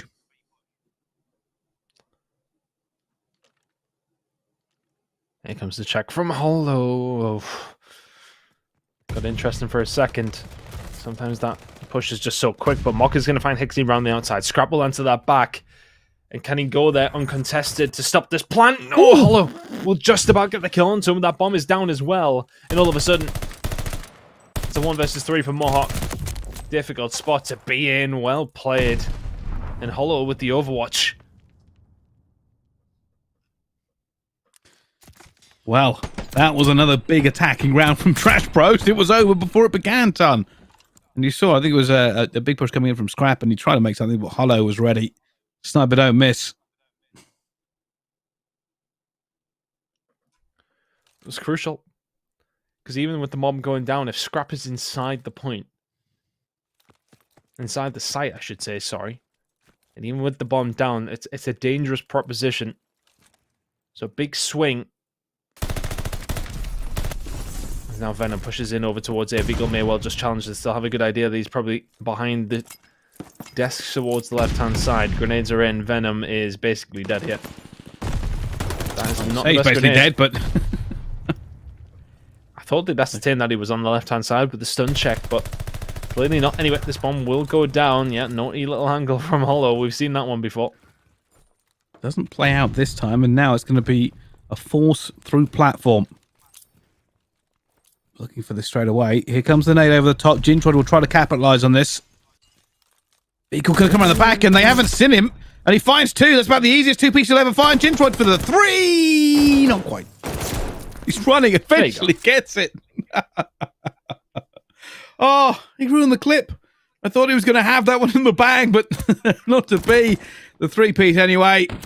Beagle with the flank. Shuts down shop.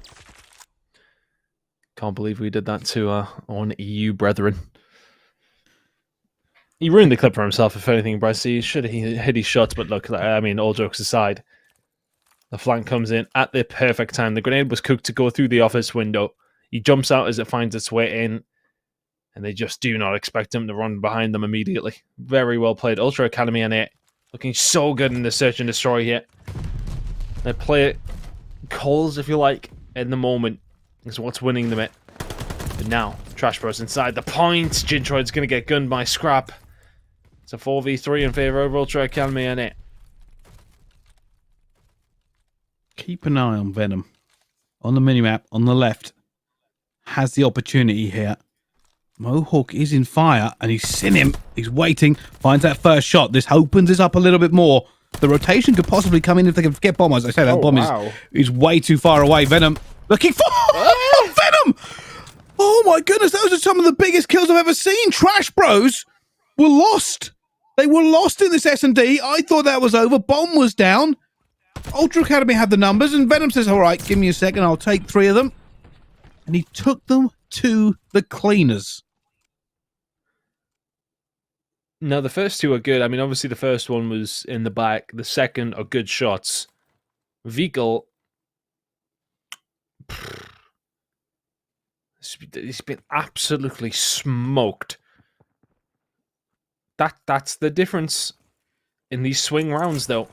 4-3, 5-2. Very different scorelines. It's a cliche we like to go down it quite often.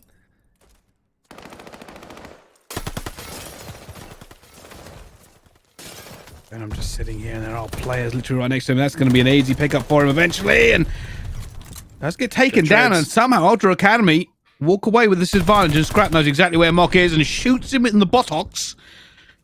And Mock is now a little bit worried. Where on earth is Scrap as they go round and round, and somehow it gets turned on him. Jintroid takes him down. 2v2. Huge swing moments in these games that could make the difference. Again, that could have been a 3v1. Jintroid, though. Hixie's not going to expect him here. Oh, dear. Did he shoot him with an actual rat? As in, like, the animal? Because that... How is that not kill Hixie? That is a turn and burn. And bearing in mind how big that kill actually was, would have been a 2 versus 1. And now Mock is like, how on earth has this happened? No time, no position, no intel on where the players are. As he checks every single corner, it's just not going to matter. Down he goes.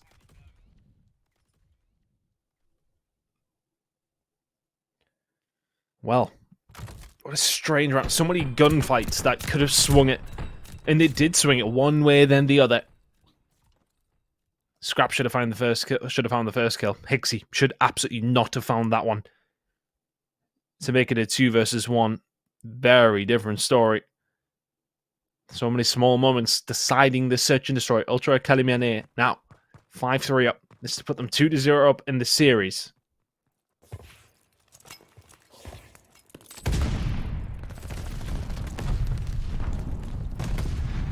Big hit coming in. Trash Bros looking for as well. Mohawk somehow getting away with his life. And Scrap coming around the side. Finds one. Finds not the second, but Fickle will. Hixie is here as well. And bullets come ricocheting all around. Advantage to Ultra Academy. Venom playing his life back and forth. And Mohawk takes him down. And I tell you something. Marking a 1 versus 3. He hits the first. It's a 1 versus 2.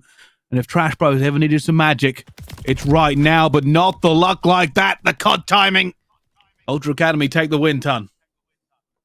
Nicely done from Toronto Ultra. Get the job done in search and destroy. Again, it's those small moments that I was just talking about. Those little gunfights here and there that win rounds that you wouldn't.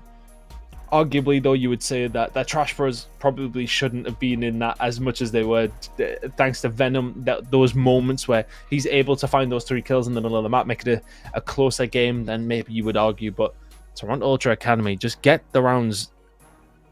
I want to say the rounds that they found fairly simply outside of 1 or 2. 6-3 goal line. I mean, for the side of Trash Bros, I think your worry would be that's 6 first bloods you managed to find. And you only managed to win 3 rounds. Yeah, and there was some crazy rounds as well, right? Like there was kind of back and forth between these two teams, and I don't know what to make of it, because there were rounds like you take the Venom flank, right? I thought that was all locked up for Ultra Academy North America, like absolutely locked up. There are other things like now I'm thinking about it. There was a couple of rounds that could have gone either way. That Hixie turn and burn, yeah, that should have been a kill. That should have been a lock in. Yeah. But then you've got the round where Venom finds those 3 kills like that. It's like, it's big plays from him, but he has to pull those out the bag, doesn't he, to make those moments work. Whereas Ultra Academy and in a couple of their rounds just played it very, very well. They're situational players. The one where Vico pushed around and found the 3 kills. Scrap found some influential moments early on. Ultra Academy and 2 to the good now. Control coming up. I mean, this could still go the distance, but Ultra Academy and in it, prime spot now, Bryce. Yes, they certainly are, and they'll be looking to wrap this up in game number 3. But we'll have to wait to find out exactly how that one goes down. Don't go anywhere. We'll be right back with this next game after the break.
Ladies and gentlemen, hello and welcome back to Call of Duty Challenge Elite. We are in North America. We're currently watching a game between Toronto Ultra North America and Trash Bros. Two very different names on the spectrum there between these two squads, and the game's been the same way. At the moment, North American Toronto Ultra Academy are leading 2-0 in the series, Tom.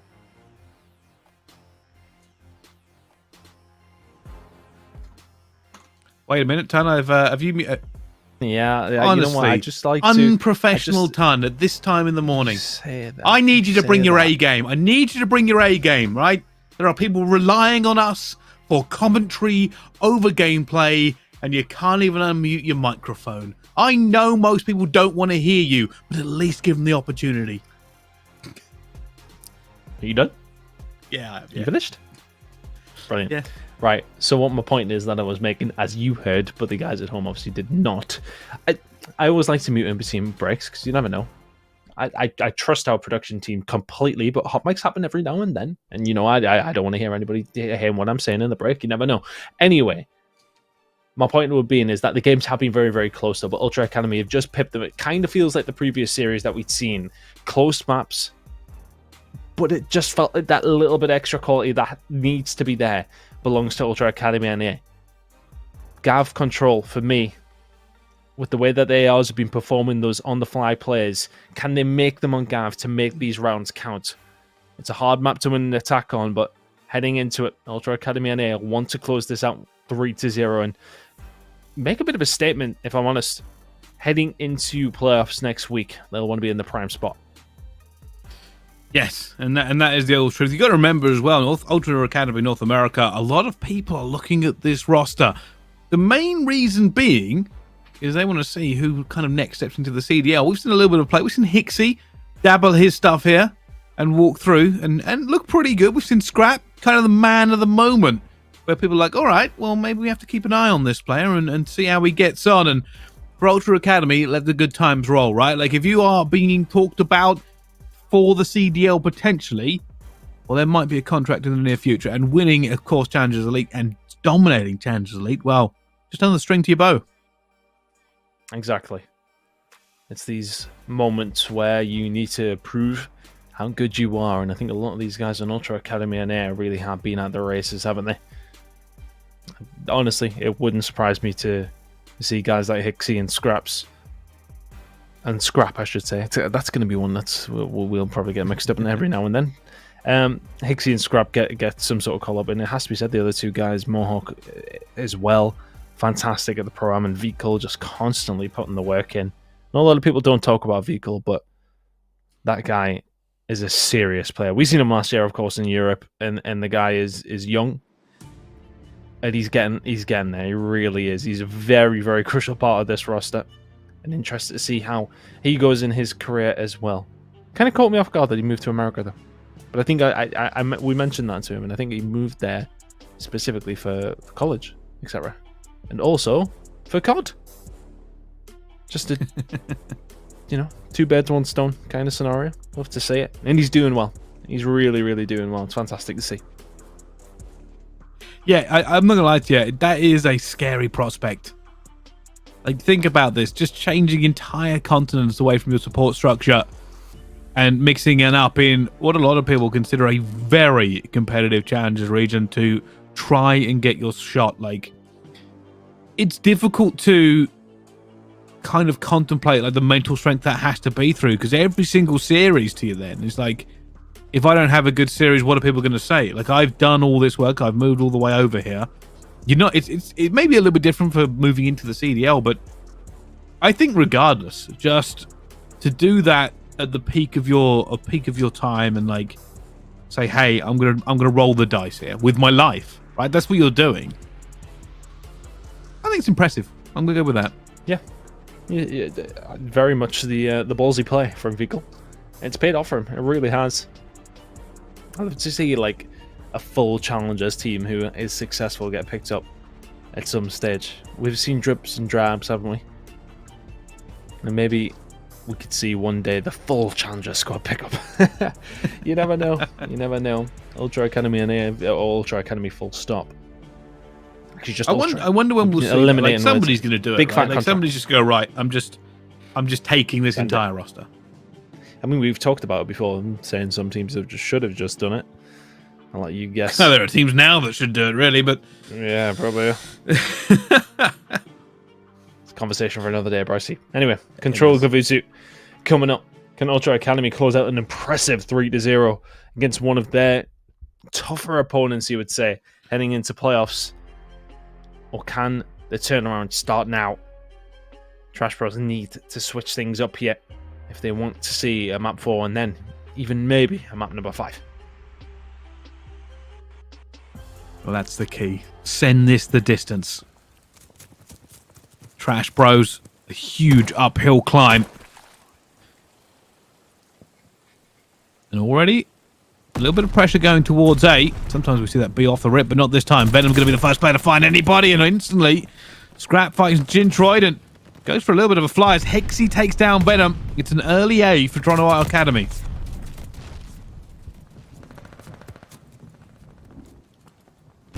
Getting control of green as well is crucial. Hixie seeing a couple then, doesn't find a single one. That is unfortunate. Mohawk now inside the point, can't find the kill either. So, for all the control that is there, Mohawk somehow finds that kill, not the first one. Bizarre Call of Duty all around, to be honest with you, and all of a sudden, Vico left all alone. Shots aren't there, and for the most part, they can push out. But look at what's happening over towards B. Scrap, causing issue, does not get the tick, or relieve some pressure over towards A for the rest of his team to make that push. Yeah, they would have liked that tick to go on, but I suppose you have to make lemons when you handed lemonade, and they'll use that to try and lock down A. Venom. We're going to find Hixie eventually going to be taken down as Hixie makes a move all the way through green. And will be found, and Hixie's playing this super aggressive right now. Yeah, constant green control. That's where your SMGs need to be, don't they? Need to be in the face of the spawns. That's kind of the most effective place you can be, apart from inside of, well, like over towards P1 or inside of A. The best place for an SMG player to be on the attack is over towards green side. A locked in, minute 50 seconds to go. Trash Bros trying to get something going. That's a big gunfight win for Scrap. Just relieve some of that pressure once more. People trying to survive. Hollow should deal with them and does so. So boat control would be nice for the side of Trash Bros. Top 3. You can get a little bit of a look on this wall, but it's a beautiful grenade by Mock, and this will force Ultra Academy and A back. Oh. Oh, this is a little bit of a drubbing now. They are beating them back into their spawn with some force. Gintroid moving up. Trash Bros looking to just put the lid on this game. Already, they are just dominating the kill feed, and they've dominated the lives. Huge position by Venom as well, and this is the issue with Gavudu. If you let this slip just for a second, you can be punished. And Venom might have let that one slip there as well. Now the pressure coming in from Ultra Academy. A couple more kills go their way, and they'll be looking to make this point onto B. Hollow slowed it down just a little bit, but look at Scrap behind one. Is he going to get the second as well? That's huge. Took his time with the shots onto Venom, and all of a sudden the spawns over towards green are there for Trash Bros. Ultra are in. Look at Hixie behind them all as well. Vico, though, is going to get taken off the point, so really well-worked utility from the side of Trash Bros. Scraps is overstepped here as well, and all of a sudden what looked like such a prime position for Ultra Academy is wiped off the face of Gavutu. They're going to be upset with that one, Ton. Like, they had that pretty locked in. And now Venom is looking to make them pay. No respawns remaining. One last chance. Hollow already takes one down. Scrap gets another one. 3v4. Need to stop the clock, though. Yeah, they have to punch through so many tiny gaps. However, I say that's a 2 versus 2, and they're going for it, but they don't have P1 control. They know they're going to be here as well. Gintroid going to revive Scrap. Scrap wins the gunfight. Scrap 1 versus 1. He dives the point, dives across. Scrap looking for this 1 versus Mock. He doesn't know where the challenge is coming from, but he is going to go for it, and Scrap wins. I cannot believe that round has ended like that. Ultra Academy lift a win from absolutely nowhere. Oh my goodness, Scrappy. The first gunfight for the 1v2 was... It was one you would expect him to win. He does well. But to then get across, reload, and chal it as well. He doesn't just sit there and think to himself, right, okay, well, he has to come to me. Because that's what Hollow's thinking. He's thinking, I've got to go to him. And he chals him out of the gate. Scrap's on a 5 streak. He made that possible on a 5 streak. How has It's that Diffie. happened? A lot of people are talking about him as the next one up, and there is good reason for it. Trash Bros have got to be feeling all kinds of way. Words have not been invented for that kind of loss, and now they are making a little bit of a push towards it. Maybe Venom's just decided to fight fire with fire. Yeah, they got the trail through here from P1. No concession. They're on their way. Look at this ticking up, Bricey. That's going fast. They're trying to make a play here, and Venom continues to just lay down the pain.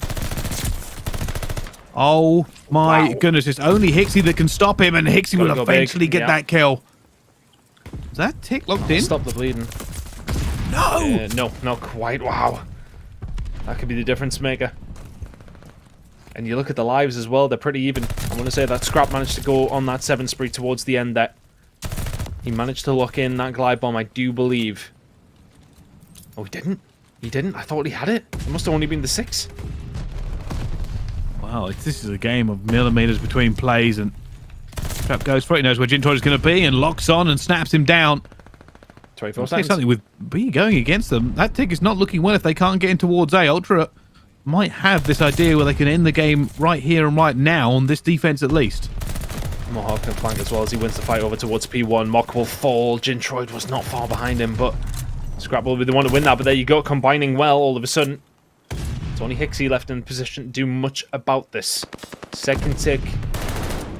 Locked in. Trash Bros looking to try and just extend this round as best as they can. And they're going to be able to. Yeah, 12 seconds remaining. I don't think Ultra Academy are going to have a look at it. And now all of a sudden, it's about P1 control. Are they going to expect Vikal there, though? No, he's wrapped all the way around. They've got quite a lot to get through here, Trash Bros, if they want to try and lock in this attack. But it's 13-9 in their favor. They have the opportunity. Venom knows Mohawk is here. The pre-aim of patience. Absolute focus, but Hixie finds another one, and Hixie will get taken down as well, and eventually Mohawk will take him. Hollow gets to the revenge, though, and tries to stay alive between the back. This is a very, very close game right now, considering how these teams are arrayed, but Ultra Academy, they find a couple more kills. And while Mock has made a bit of a madness towards Radio Tower, he is alone. Oh, he can't get through. 6v7. But the problem is here, Trash Bros last time did not have P1 control. This time, Ultra Academy and they do 6v5. This is just the gauntlet you've got to run through in 10 seconds. Not going to work out this time for Trash Bros. No way of them finding a way through, and that is 2-0 to Ultra Academy and A. Back onto the attack for them, but the defense is held. They have an attack underneath their belts. It is their series to lose. Well, I tell you something, Scrap is not having it this time. He's 20-10 currently on another 5-streak ton.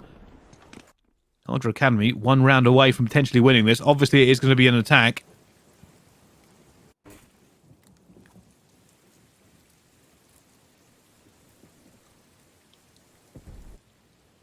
Alright, Trash Bros.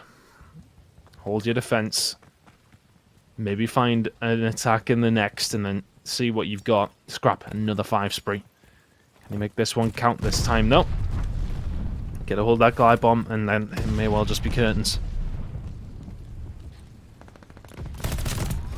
See Jintroid, but Jintroid threads the needle, takes him down.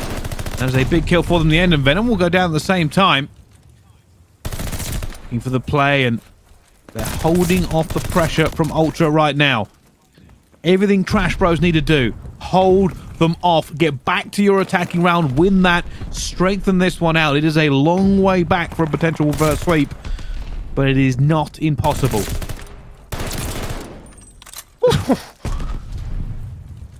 Jintroid snapping. 17-20. We need a big game out of him if we want to see this comeback from Trash Bros. Vikal. That's a hell of a gunfight win. Mock trying to lock this down. Mohawk will find him, so A has got to be the objective here for Ultra Academy, or is it?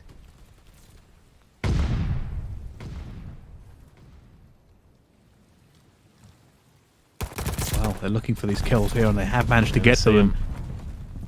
Might even get a couple of players on this, and they have, to get this tick going up pretty rapidly. They found a win last time out of nowhere. Look at those nades raining in. Mohawk is in some serious trouble. That's big. That's big. They get Gintroid on the flank as well. Now they can just stack this Mok. Not going to get there in time.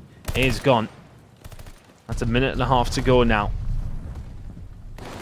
Ultra Academy to maybe lock in B again. These next couple of kills are so crucial. Hixie getting aggressive.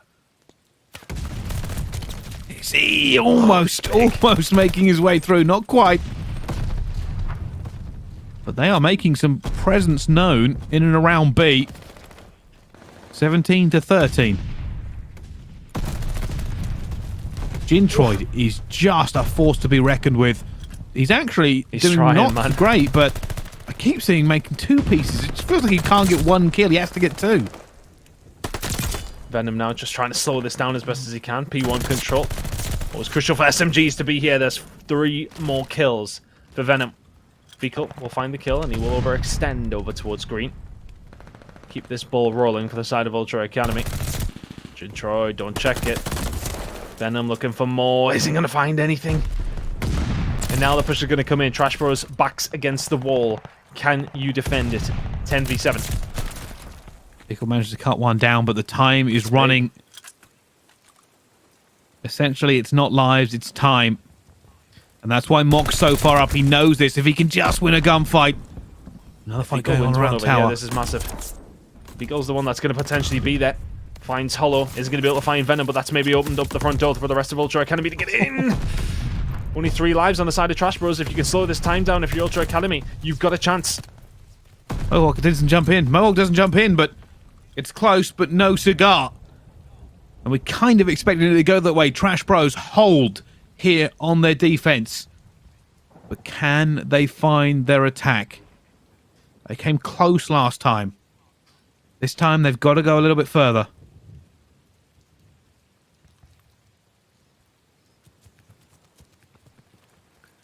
Well, here you go then. This is the difficult one. Scrap and Fecal having a hell of a game. Mohawk and Hixie just along for the ride at the moment. 3 streak of Venom. If you could turn this into a 7, maybe you have a chance. But Hixie lines them all up, and there you go.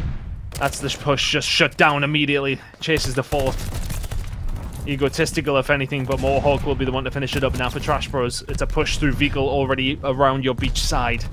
And Ultra Academy have got a chance to set up. Scrap looking for the first. The worst possible scenario here for Trash Bros is to be caught in any sort of trap. We haven't really seen one this game so far. Both teams able to keep a bit of mid-map control. Ultra Academy, last time around, they let A go and then started getting beaten badly and managed to hold on. Doesn't look like they're going to bleed too much towards A, but the pressure is coming through. Venom's going to be up top green. Nobody knows he's here. Never mind. Uh-oh. Uh-oh. Dangerous. This is dangerous. I don't think they'll expect Hollow where he is, though, but they find him. They find this next wave of kills. It could be bad. It could be really bad for Trash Bros. 30 seconds to go as well. They've got to move quickly. The purple curtain of Ultra has been set up, but it has been shut down, Ton. They find the gaps. Scraps up to the map. This is the worst possible time for that to happen. Hixie looking for anyone towards A. He's going to find Venom as well, but no, Venom beats Hixie. B is being pushed as well. That clock has been stopped. Trash Bros holding on by fingertips. Mohawk takes another one down. 11 seconds left to go. Mok jumps in. Ultra Academy, I think, may try and end this right now. They might. It's looking that way. Hixie inside the point. Oh, manages to find 1. Gintroid can find 2. I told you he could never make 1 kill. Absolutely disgusting from Gintroid, but Fecal, he just completely shuts it down. Gintroid's on his own. And he doesn't get it. He doesn't get it. That is heartbreaking. They don't even have the opportunity to try and rally as Ultra Academy swarm like buzzards around A. And they line up for him, and Ultra Academy win the control 3-1 and their final game in the league for Challengers Elite 3-0. That is a statement moving forward to next week. And that is not how I expected things to go there. I honestly thought that...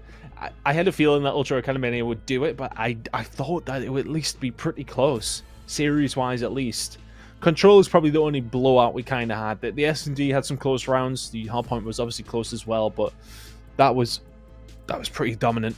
It has to be said when it does come down to the control. Nasty, nasty plays, especially from the side of Vikel and Scrap. Hixie, of course, had his moments, as did Mohawk, but those two really put the big boy pants on for that map in particular. That was a solid performance from them. Yeah, it certainly was. I think a little bit of statement from Scrap, to be honest with you. Did slow down just a little bit, but not a lot. Not going to lie to you. It wasn't a huge amount, and it was dominating. I think that play that we saw on their attacking round, where he was on a 5 streak to win it, if it hasn't been clipped and it's not going to be replayed, like, put that on the Reddit. Like, nobody should be able to do what he did there. He just kind of took the game on his back and said, all right, we're winning this one. It's the Chal to win it for me. That's like just the confidence. I mean, we've only met him like personally once, haven't we? We were chatting away to him, and the guy just confidence in absolute bucket loads. And those are the type of plays you can make when you have that confidence. That it's one of those scenarios. You stop the clock. You need to stay inside the point. So for Hollow, he knows where he is. He can take his time here. It's only one person inside the point, and it'll be ticking up very, very slowly in that 1v1. So there is a time limit on it, but he has the time to take his time. He could have wrapped all the way around towards P1 if he wanted to. He could have wrapped all the way around towards Spawn. And what happens? Scrap challenges him. Just goes to gun him. And I don't think for one single second that Hollow thinks that's going to happen, although maybe does he. Playing up against a player like Scrap, I'm sure they would have played him plenty of times. Either way, it's not the Scrap loving, but you have to appreciate that was pretty sensational. Yeah, there's no other way to put it, really. Sensational Scrap. I'm gonna call him that now from now on, to be honest with you, because so here's the thing. All right, so by the way, if you're watching this right now, we are working at the final standings with 100% accuracy. The abacuses have been brought out. We're just making sure everything's sweet. So much talk about Scrap, and I kind of want to talk about him for just a second, right? Obviously, confidence in abundance, right? At the Pro-Am, great. Every bit of challenge we've seen, great. My only issue right now, and this is not to do with Scrap, by the way, is I don't know if where we are in the season at the moment, there is a place for him to go. The only realistic place he can go is into the actual Ultra team, which has improved. I know there's been a lot of calls from the fans, been a lot of calls from Reddit, from everybody else saying get him in now, and obviously he is signed with Ultra. Means either somebody is going to have to get out the big bucks, which is not the most likely thing this late in the season, or he has to wait until next. And I don't know what's better for him. Maybe if he goes, I mean, a lot of people are calling from an Ultra. Like, let's not pretend it's any other way. They have at the moment were trying to see how they work the Pro-Am, trying to figure out whether or not they could figure out exactly. Oh, never mind. You know what? We're going to ignore that for now. We're going to go back into this here because I could talk about Scrap for an hour. Toronto Ultra, North America Academy, by the way, 6-1 record. They are at the top. Second, whatever it takes, 6-1. Then Trash Bros, 5-2. Electrify Steel, 4-3. Then obviously we see 705 Esports, Iron Blood Gaming, Valor Esports, and Red Wolves. Everybody walking away with a win in the end. Yep, getting those wins, but ultimately not enough. The sides towards the bottom. And the scenario for them is going to have to be re-qualification for Season 4. The Challengers Elite. For these top 4 teams, though, they are into playoffs next week and will go up against each other in a little tiny bracket. But for all of the marbles, those are my favorite kind of brackets. The small, single elimination, can't make any mistakes. I'm very, very excited for next week. Yeah, me too. And of course, that ends our journey here in the league. Only thing that remains is playoffs next week. Europe has found its 4, and they'll be marching forward to glory, but so will North America. Only a couple games remain to find our champions from both sides of the pond. We will see you then for the championship here on Call of Duty Challengers Elite.